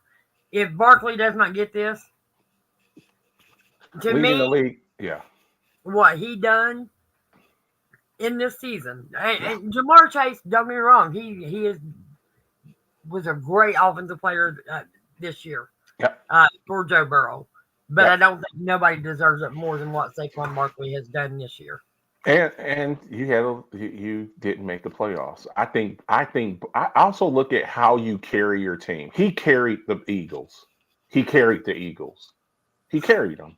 So for me, just what he did this year, his explosive plays, talking about the 60-yard runs, just breaking people. He's just outrunning cornerbacks down the field. Or running over them or hurdling them or whatever he wanted to do or stiff arming them. I just think that, for me, it's just easily Saquon Barkley. And I love Derrick Henry, but I just think that Saquon Barkley is the best running back in the league. Now, we'll see next year. Can he repeat it? How does Christian McCaffrey come back? We'll see. But this year, Saquon Barkley, for me, it's not even close. Defense. For me, I think it's Jared Verse, and I don't think it's particularly close. Mona, you've heard me talk about this guy. I completely agree with you 100%. I like the two rookies with the Eagles. I don't think, and they're going to be good. I don't think that they made as much of an impact. This guy, I saw him against the Eagles, and I know this was in the playoffs, but I saw him last week or 2 weeks ago when they played the Eagles, and he ran over Mekhi Becton, tossed him like a bag of potatoes. Mekhi Becton is I used to call him the unicorn offensive line. 6'6", 366, 366 pounds, and he tossed him like a bag of potatoes. And everything else, I'm like, okay. I'd like to go back and watch film because I'm like, okay, maybe my eyes are deceiving me. Maybe Mona, when me and you, we talk about we talk football, we talk boxing. I'm like, Mona, let me go back and watch this again. I tell you that, I'm like, Mona, I'm going to have to go back. I need to see if my eyes are deceiving me. This kid's he's the real deal. And they, and the crazy thing about it, his teammates on here too. And he's pretty damn good. And and the other defensive tackle, Kobe Turner. He's pretty damn good. So Kobe Turner. So they're in good hands. They're in really good hands. For me, and the thing is, like I said, middle of the season, nobody thought the Rams were going to the playoffs. Yeah. And that defense turned it up. The offense started playing well. Look, I think the NFC West? Yeah. The NFC West is going to be a problem for the next 5-6 years. I really believe. Yeah. And the thing about now, you got Matthew Stafford. I think in the next year, they better start finding them a quarterback because I thought they picked up somebody. They had picked up Stetson Bennett. They drafted him, the kid out of Georgia, and he had issues. This offseason, I'm in the draft, and for many years they didn't have draft. They used to have a philosophy, F them picks. They would just be like, they didn't have like a first round pick for like 6 or 7 years because they, on that Super Bowl run, we talk about them buying the Super Bowl. They went and got Von. Same thing with Tom Brady. Yeah, they went and they got Von Miller, and they went and got Jalen Ramsey from the Jags, and Von Miller, and Odell Beckham Jr. And they went and got all these guys. You know, they were giving up first round picks. They're like, we don't care. We just want to get to the Super Bowl. But they got to go get a quarterback. Offensive Rookie of the Year. Again, not even close for me. Jaden Daniels. I thought Bo Nix was in the running there for a little bit. There's no way they're going to give it to a tight end as good as Brock Bowers was this year, as good as Brian Thomas was this year. The Offensive Rookie of the Year, unless it's just like a crappy quarterback draft the year, like when Kenny Pickett was the first pick in the draft, first round pick. It's generally a quarterback award. Whoever the young quarterback is, Jaden Daniels is not even close to me. It's not even close. Not even close. So yeah, we'll see how that works out. And then what else we got? Yeah, coach of the year, Michelle Romero. Dan Quinn taking a rookie quarterback. You're 4-13 last year. Get the number 2 pick in the draft. Go on free agency. Go get a new. Just for me, look, I don't have I wouldn't have a problem if Sean Payton won. I wouldn't have a problem with that. And Mookie Hawkins, he hit me up. I don't agree with him. Mookie Hawkins, he hit me up. What about Sean McDermott? I'm just like, if you're going to put Sean McDermott, I tell people all the time, you're going to put somebody on, you got to take somebody off. And he was like, get rid of Peyton. And I'm like, I can't get rid of Peyton. I would O'Donnell, did we expect the Vikings to be good this year? No, we didn't. You know?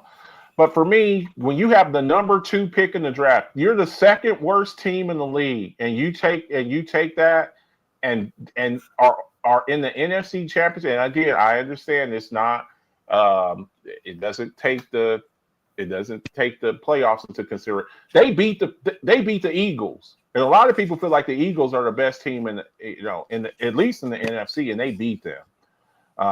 So for me, it's Dan Quinn. Mona, you agree?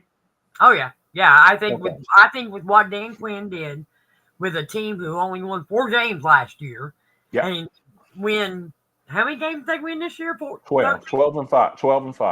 Okay. 12-5. Good. So yeah, they're still in the damn playoffs. Yeah. So for me, I think Dan Quinn wins it hands down. Yeah, Dan Quinn. What we got next? Assistant Coach of the Year. And see, you see the two. We're talking about it. We just saw the 2 Lions assistants get hired. This is what happens. Don't be surprised, Buffalo Bills. Don't be surprised. Now, you see all these. There's one coaching vacancy left. Could the Saints be waiting for Joe Brady?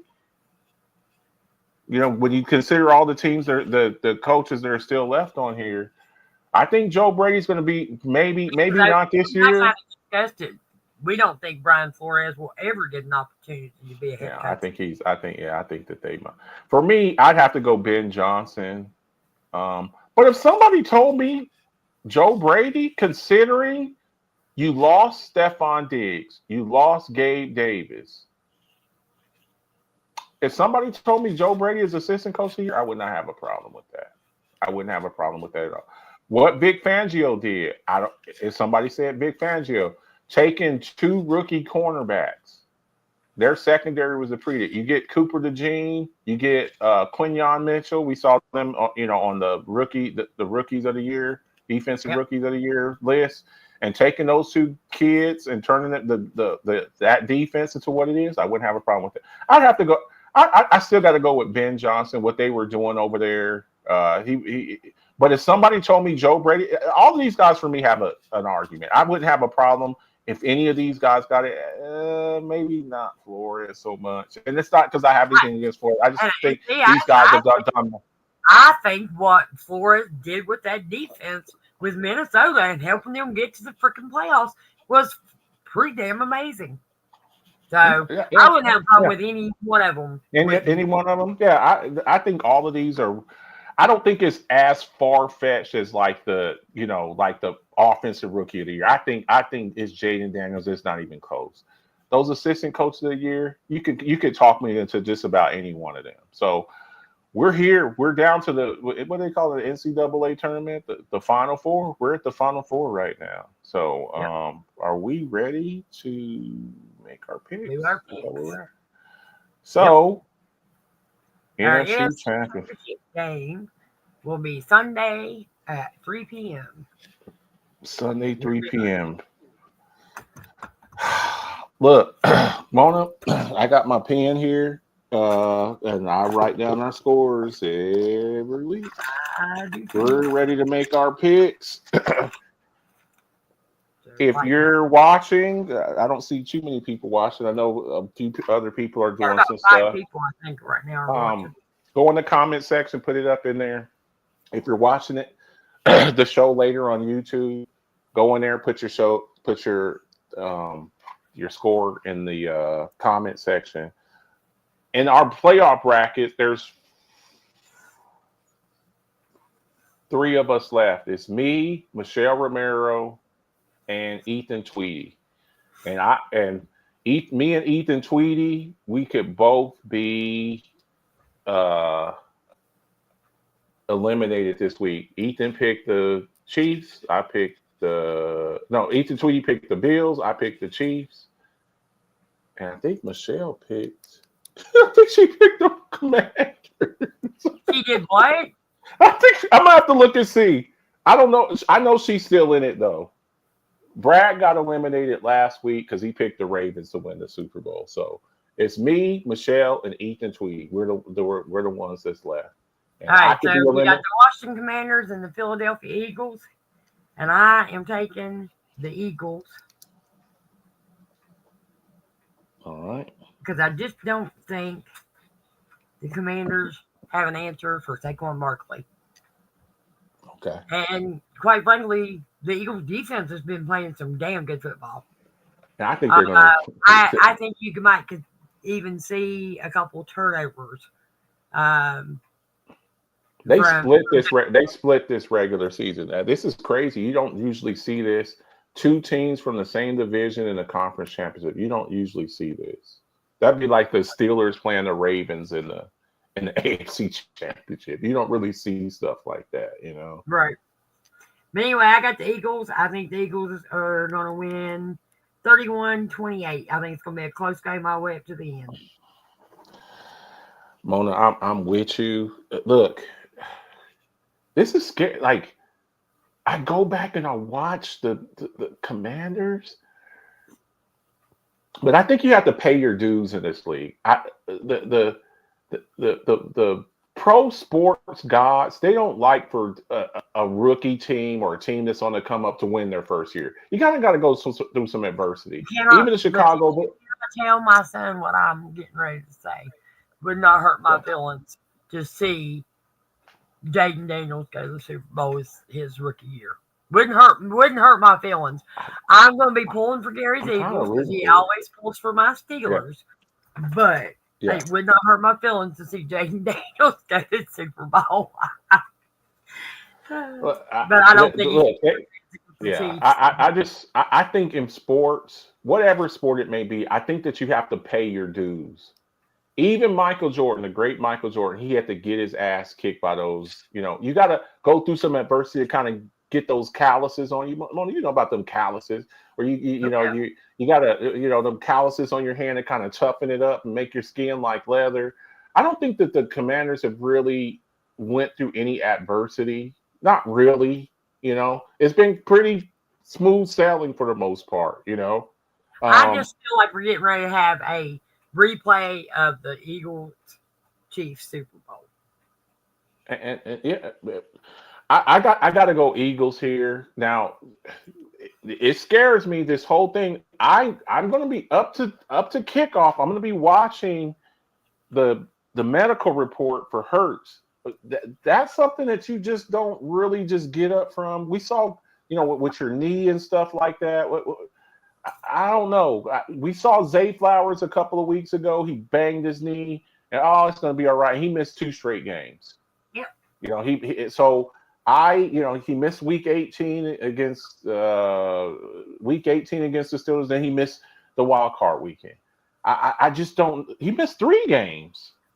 He missed 3 straight games, or was it? Yeah, He missed our game too. Yeah, so I don't know. I'm going to be watching that injury because then I think they have to play a little bit different. Do you really want to go to war with Kenny Pickett? I don't. That would change how I view this game. I think it's going to be a close game. But I just think the Eagles are. I just think they're better. I just think they're a better team. But I do think it's going to be close. 35-31. 35-31 Eagles. I'm also going to be looking at that weather report because if it's another game with these guys scored 45 points last week against the Rams. They scored 45 points. The Commanders scored 45 points last week. So what do we got next? And AFC Championship. To me, this game is. I'm looking forward to the NFC Championship because it's the NFC Championship. But the game I'm looking forward to is kind of like I was looking for the game I wanted to see last week. I wanted to see, for me, the game of the week last week that I really wanted to see. I watched all of them. The Bills. I watched all of them. Bills and Ravens. I wanted to see if the Bills could get over that punch in the face that they took earlier in the season. How would they deal with Derrick Henry? And they responded. And I believe in giving credit where credit's due. I just thought that the Ravens would run over them. I did. And they were until they stopped running the football. But they did what they were supposed to do. Josh Allen playing clean football. I've always, the main the main thing that I had with Josh Allen, I was like, he's going to do something dumb. He's going to turn over the ball. He's going to play hero ball. He's going to do something, just something goofy. And next thing you know, he hasn't turned over the ball the entire postseason, Mona. He hasn't turned over the ball. I don't know how many sacks. I don't think he's taken that many sacks. And for you to do that in the playoffs, you got to give credit for that. Give credit with credit. Now, look, I'm not going to congratulate a fish for swimming or a bird for flying, but playing clean football, winning ugly games. I don't even think he threw for 150 yards last week, but he did. He ran it in twice, played clean ball. The defense, they capitalized on the turnovers. When the ball was on the ground, they jumped on it, and they won the football game. That being said, Mona. 27 yards, no touchdowns, and no interceptions. And I think he had two short rushing touchdowns. He ran it in from the 5 or so. But you can. But again, it was ugly, but we won, and that's what it all boils down to: wins and losses. Did you do enough to win? Did you do what you're supposed to? Did you capitalize on the Ravens making mistakes? Yes, and I'll never blame anybody for doing that. Mona, what you got? Talk to me. How's this game go? How do you see it going down? And also, jumping back real quick to that Eagles game, who's the X factor in that game? That's what I meant to ask. X factor. I got that coming up next slide. Okay, cool. Okay, cool. So, okay. All right, look. To be the man, you got to beat the man. Mm-hmm. And until he beats Patrick Mahomes in the playoffs, I cannot take the Bills. I have said all year the Chiefs were going to go to the Super Bowl. You did. I said it at the beginning of the season. We were talking about who our Super Bowl pick was. And I said the Kansas City Chiefs are going to go. They're going to three-peat. They're going to do what's never been done. I still believe that to this day. No, I don't think it's freaking planned. I don't think the refs are trying to give it to them. I don't think the NFL is trying to give it to them. Really? I just think that Patrick Mahomes, since he's been in the league, has been in the AFC Championship game since he's been a starter. Yeah. He is methodical. He is a killer when it comes to the playoffs. Yes, he may throw some interceptions in the regular season. but you don't see him do that in the playoffs. Yep. And the Bills have never beat him they've never beat him in the playoffs ever. They're No, 0-3, 0-3. I'm taking the Chiefs. I think it's still Yeah. going to be. I think it's going to be a close game. But I think that in the end, the Chiefs are victorious and go back to the Super Bowl. I'm going to say 31-28. Wow, same score as the Eagles Commanders. 31-28. 31-28. Yep. Look, like I was saying, I'm going to give the Buffalo Bills their flowers. You know, I was on the show with Dre and Mookie Hawkins. You know, I hop on with them sometime. I was talking to some Bills fans, and look, I get it. You're excited. You know, the issue I had real quick was, you know, last week when Lamar Jackson lost, it was, oh, he can't get it done. We got to talk about that. Okay, cool. Fine. That's fine. Let's do it. Here's the thing. If Josh Allen loses this game, we also got to have a conversation. Never beating Patrick Mahomes in the playoffs, never beating Joe Burrow in the playoffs, and losing to Deshaun Watson in the playoffs. Okay? So, win, lose, or draw. Right after the game last week, I had a wager last week for a profile pick. If you look on my profile pick, it's the Buffalo Bills with Josh Allen saying MVP. That's fine. That's cool. But if you lose, I still need you right here. And we need to discuss why Josh Allen can't get over Patrick Mahomes. Okay? So kind of like why nobody in the AFC could get over Tom Brady when he was with the Patriots. Exactly. So I'm just saying, if you're going to make that criteria, we got to make that criteria here. I just think the Chiefs are a better team. I think they are. When you look at, I think Patrick Mahomes is better than Josh Allen. I think Travis Kelce's better than Dalton Kincaid. I think that the combo of Pacheco and Hunt is better than James Cook. I just do.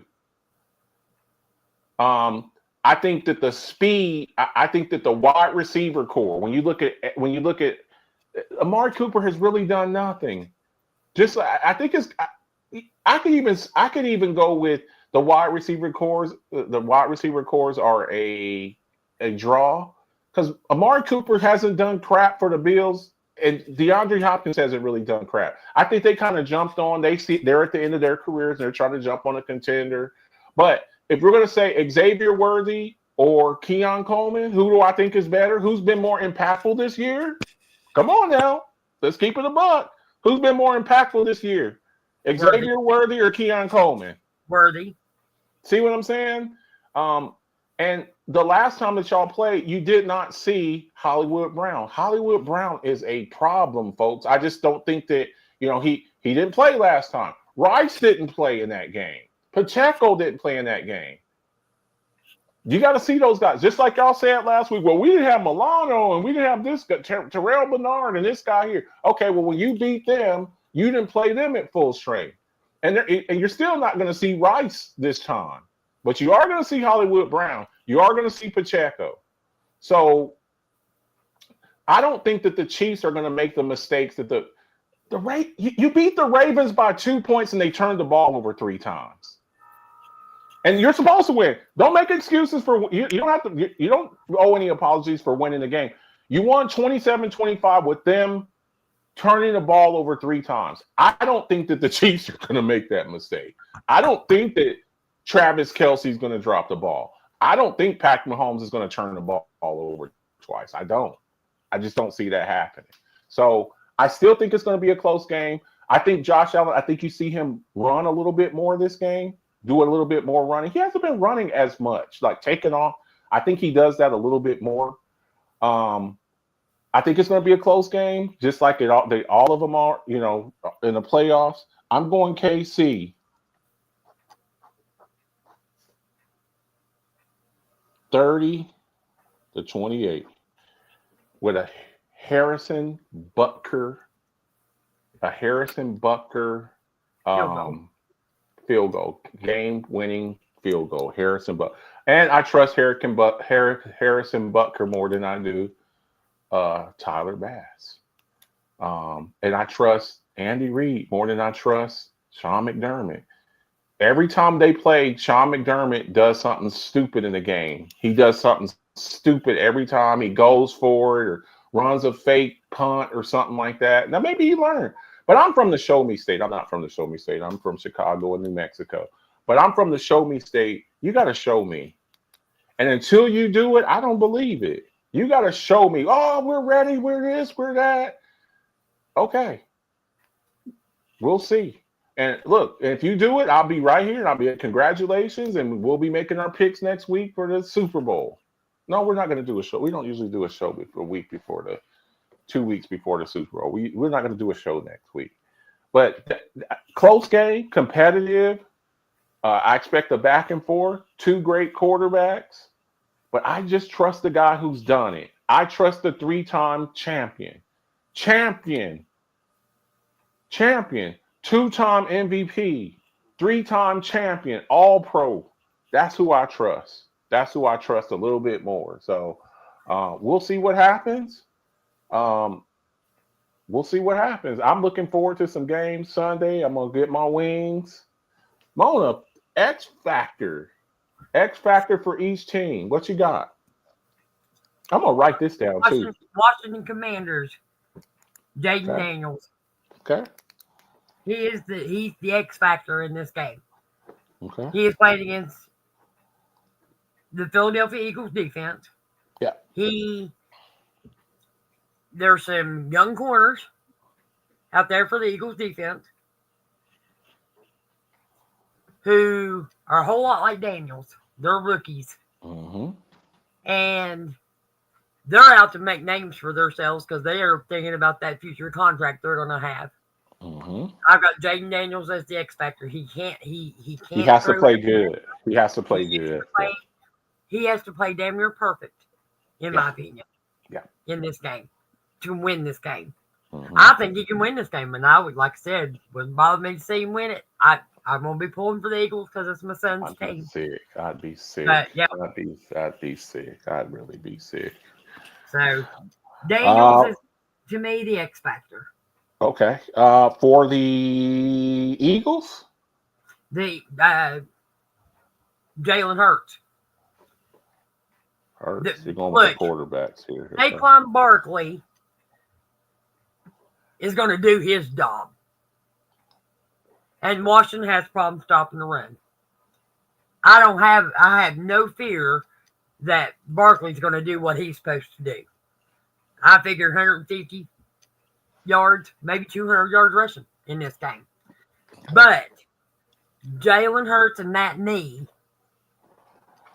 to me, is the X factor on whether the Eagles win or lose. Okay. So Hurts is my X factor in that game. Okay. I'm gonna do mine and then we'll jump over to the KC Buffalo game. For Washington, Mona, I'm with you. He can, if he has a bad game, there's no way that they can win. Like he's a person, Jaden Daniels. I totally agree with you on that. If he doesn't have a good game, they have absolutely no shot, 0 shot. I'm glad you're with us, Melissa. Without if he plays a sloppy game, no way that they win that game. I just hope the nerves don't get to him. Yeah, because look, you played in the SEC, you played in big. You're a Heisman Trophy winner. You're used to being in big games. Playing in the SEC, LSU, Heisman Trophy winner. It's not like he hasn't played. It ain't the same. So you ain't played in no game like this. You ain't played in no game like this. This determines whether or not your team's going to the Super Bowl. Yeah, no doubt. For the Eagles, for me, I don't think it's Jay. For me, it's not Hurts. Hurts threw for like 150 yards last week. I don't think he has to. To me, he's not the extra. He cannot throw interceptions. Can't make mistakes. But what they can do, they can just turn around and hand the ball 25 times to Barkley. So I don't really view Hurts. And it could be Goddard. Goddard could be the X factor for the Eagles. I'm gonna go with ready, Mona. Okay. Another one of your Alabama boys, the Okay. Slim Reaper. I'm gonna go with the Slim Reaper making a play. Taking some. I don't think he gets as much attention. I think people focus a lot on AJ Brown. They focus a lot on Goddard, and of course they stack the box on Barkley. I think the Slim Reaper could really do some damage in this game. The Slim Reaper versus one of the. Now they're going to probably put Marshawn Lattimore on AJ Brown. That other corner's got to cover Devontae Smith. And if Devontae Smith's on his game, whew. Yeah, that's what I'm saying. I think we talk about who's the best tandem of wide receivers. I still think it's the Bengals, maybe the Dolphins with Hill and Waddle, but right after that it's these two. And I think Devontae Smith can have a good game. So I'm gonna say Devontae Smith for the Eagles. Let's jump over to the Ravens Buffalo game. The Bills game. Ravens Chiefs. I'm sorry. Chiefs Bills. I'm sorry. You people are Ravens back in the playoffs. Look. You see my profile pic. I still got another 2 days with this. Mona, X factor for the Chiefs.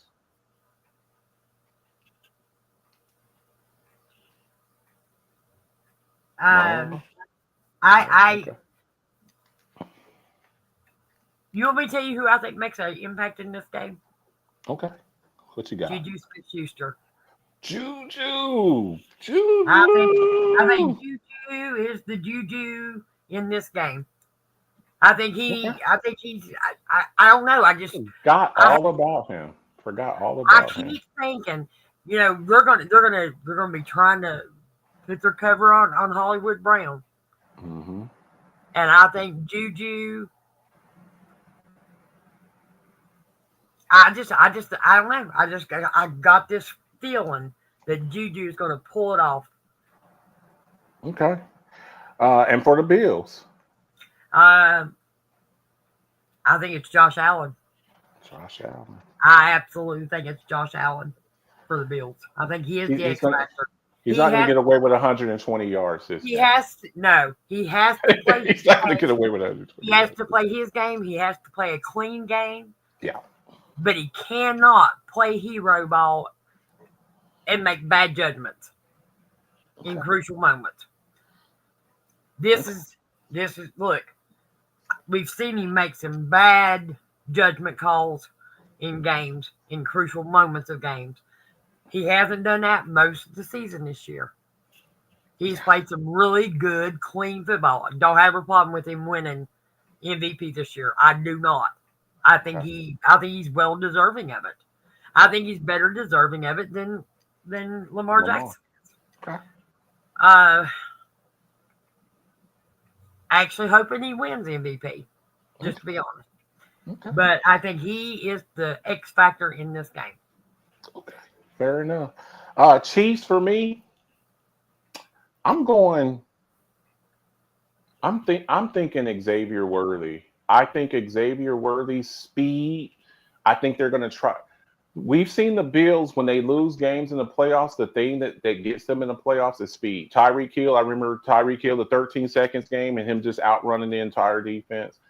They're going to try to find ways to get the ball to Xavier Worthy in this game. We know that Andy Reid's gonna. They're gonna have plays built in just for Worthy in this game. They want to get Worthy to the perimeter. They probably watched that film as much, if not more, of the Bills game in the regular season. Mm-hmm. He was kind of. Some of these guys weren't there. It wasn't. He was just in a cup again. Pacheco didn't play in this game. Hollywood Brown didn't play in this game. I would either Worthy or Hollywood Brown. I just think that Hollywood Brown, he was coming back from injury, and they haven't really been able to get. Hollywood Brown to me is he's special. Dalton says for the Chiefs it's Kareem Hunt and Bills Khalil Shakir. What about the? Oh, and he said the Jaden Daniels for Washington and Zach Bond with the Eagles. The linebacker. He was he's a finalist for the defensive player of the year. And for the Bills, James Cook. They have to establish the run. He's been running pretty well this year. I just don't think that they're going to allow Josh Allen to run around. They played Josh Allen a lot, and Cook hasn't really had that breakout game against the Chiefs. If Cook gets 85 to 100 yards, I think the Chiefs could, because now you can't just before you just had to worry about, you had to spy Josh Allen. You really didn't have to run. You worry about, Devin Singletary and Zach Moss and the cats that they had before. Now with Cook, I think you see them run the ball a little bit more. The Buffalo Bills have become kind of a running team. I think that they need James Cook to run the ball 85 to 95 yards. If he's in there, I think they have a good chance to win, because now they can, Josh Allen and him, they can have a little two-man game between them, like not quite like Lamar and Derrick Henry, but something like that where, they run some RPOs and stuff. You can't just jump on Josh Allen. You got some Cook slipping out the backfield. So for me, for the Bills, it is James Cook. That's it. I'm so excited for these games. I might go live shortly before. I don't know. But of course, I'll be back on coffee. But I need you right here. I don't think we're gonna do a show next week. I'll do coffee talk next week and talk about these coaches hiring. Probably the Friday before the Super Bowl, we'll do a show. That week before, because there's maybe I'll talk something about the Pro Bowl games or whatever like that. But we're not gonna do a show next week. I want to have as much material as we can for the Super Bowl. We're gonna break it down and do that. But I'm so excited, man. I'm so we just had the national championship. Congratulations to Ohio State. They did their thing over there. But another weekend of football, championship quality football, Final Four. Mona, last words before we get up out here. We're already at a little bit over 2 hours. Last words, Mona. I just want to say thanks to everybody for showing up and participating. We appreciate you guys. We appreciate your support. If you want your merch, I'll let Marcus handle all that because he's got all that down pat. I'm working on some stuff, Mona. I'm working on some stuff. Gary, I ain't forgot about you. Michelle Romero, Dwayne Woodley, Mona, Gary, owe him a jersey. I'm working because when I go, I'm going and sending up all this stuff. I'm gonna let you know. Gary's like, God, I hope you can get it to me before the Super Bowl. I'm like, if y'all listen, no. If y'all no, hang on, no. If the Eagles make, obviously it's not going to be there by Sunday. But if y'all make the Super Bowl, even if I got to put it on like a 2 or 3 day, rush delivery, I'll make sure you have your jersey. Okay. You will if the Eagles go to the Super Bowl, right? He already told me what he wanted. If the Eagles go to the Super Bowl, I will rush your order. Now if they don't go, I'll still send it to you, but I won't rush it. But so you can wear it for the Super Bowl. If they go to the Super Bowl, I will rush your order to you. Okay. I'll do that for you. He's excited. Get your merch. It helps us. 27 short sleeve t-shirts, 37 long sleeve t-shirts, 52 hoodies. Subscribe to you may eventually see me again on camera. Yeah, I love the Southern drawl. And by the way, you didn't say Rocky Bleier. You will be hearing from my lawyer this week. You will be hearing from the breach of contract. The show ain't over. Rocky Bleier. No, but you had. We didn't have any Rocky Bleier Tough Guy awards. I don't care. I just like hearing you say Rocky Bleier. Get your merch. Subscribe to Rocky Bleier. Rocky Bleier would love hearing me scream his name too. Trust me. See, It's so hard to focus sometimes. So hard to focus between you and people hitting me with hazel eyes and southern accent. Anyways, lost my train of thought. Get your merch, subscribe to the channel, enjoy the games. Be nice to people. There's a lot of stuff going on out there. Be safe traveling around. Be nice to people. There's a lot of people. I don't like nobody right now. I don't know what's wrong with me. I am just I wake up irritated all damn day long. I don't know if I'm going through change. I don't have any clue what it is, but I don't like no daggone Trump supporters. I don't give a shit. And the more I see about politics on Facebook, I am so tempted to just shut my Facebook profile down. I don't have TikTok, so with them shutting down TikTok, that didn't really affect me. They didn't shut it down though. Yeah, they did. Didn't you get them in? No, they didn't. Yeah, TikTok they did. still works. No, I just watched TikTok before the show. On certain people are paying $50,000. Some people have it on their phone still, but it is shut down in America. Well, there's people paying for other people's phone that still have. He's already saying he's already trying to save TikTok and not ban it. Do you have TikTok? Do you have TikTok? Yes, I do. And you clicked on it and it's working. Yes. Okay. Well, sell your phone because there's people that want to get on TikTok. There are certain people that on their phone app it still works, but the majority of the country it does not work. I watch TikTok all day today. Okay, well, you're very lucky. I just don't watch political TikToks. I just don't watch them. I don't read political posts. You need to sell your phone then, because there's people out there offering 50 stats. Phone. I don't care. I'm not selling it because look, my wife. I'm raising a 4-year-old. My wife is TikTok. That's all I do. The 40-year man, the 40-year guy that does all the stupid recipes and cooking and baking. I loved him. I love that guy. I wish he was my next door neighbor. Yeah. I'm not on TikTok. So I don't like everybody. I like the 40-year guy on TikTok. When they said it didn't really affect me, I never was on Twitter like that. You know, I don't do Twitter. Yeah. I don't do it. I don't Twitter or X or whatever you call it. Tweet, whatever. I don't do Instagram. I don't do none. I don't do none of that. I started doing it and I wasn't posting her. I ain't doing none of that shit. Face,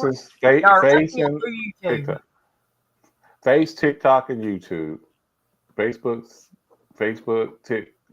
and YouTube for me. But we appreciate y'all. Make sure y'all enjoy the games. Be safe out there. Be safe. Treat people right. Man. Okay? There's a lot of stuff going on. We talk sports here. We're not around, go the other way. Yeah. Because I just get an irritating. Yeah. Be respectful.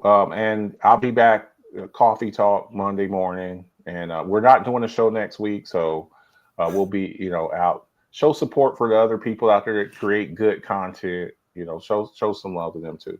We will see y'all. Appreciate y'all. Y'all have a good night. See ya. Low, sundown, the sun up. All I want is the cash. Now, homie, run me the stash. Put them ones in the bag. Now count up. Count up. Count up. Count up.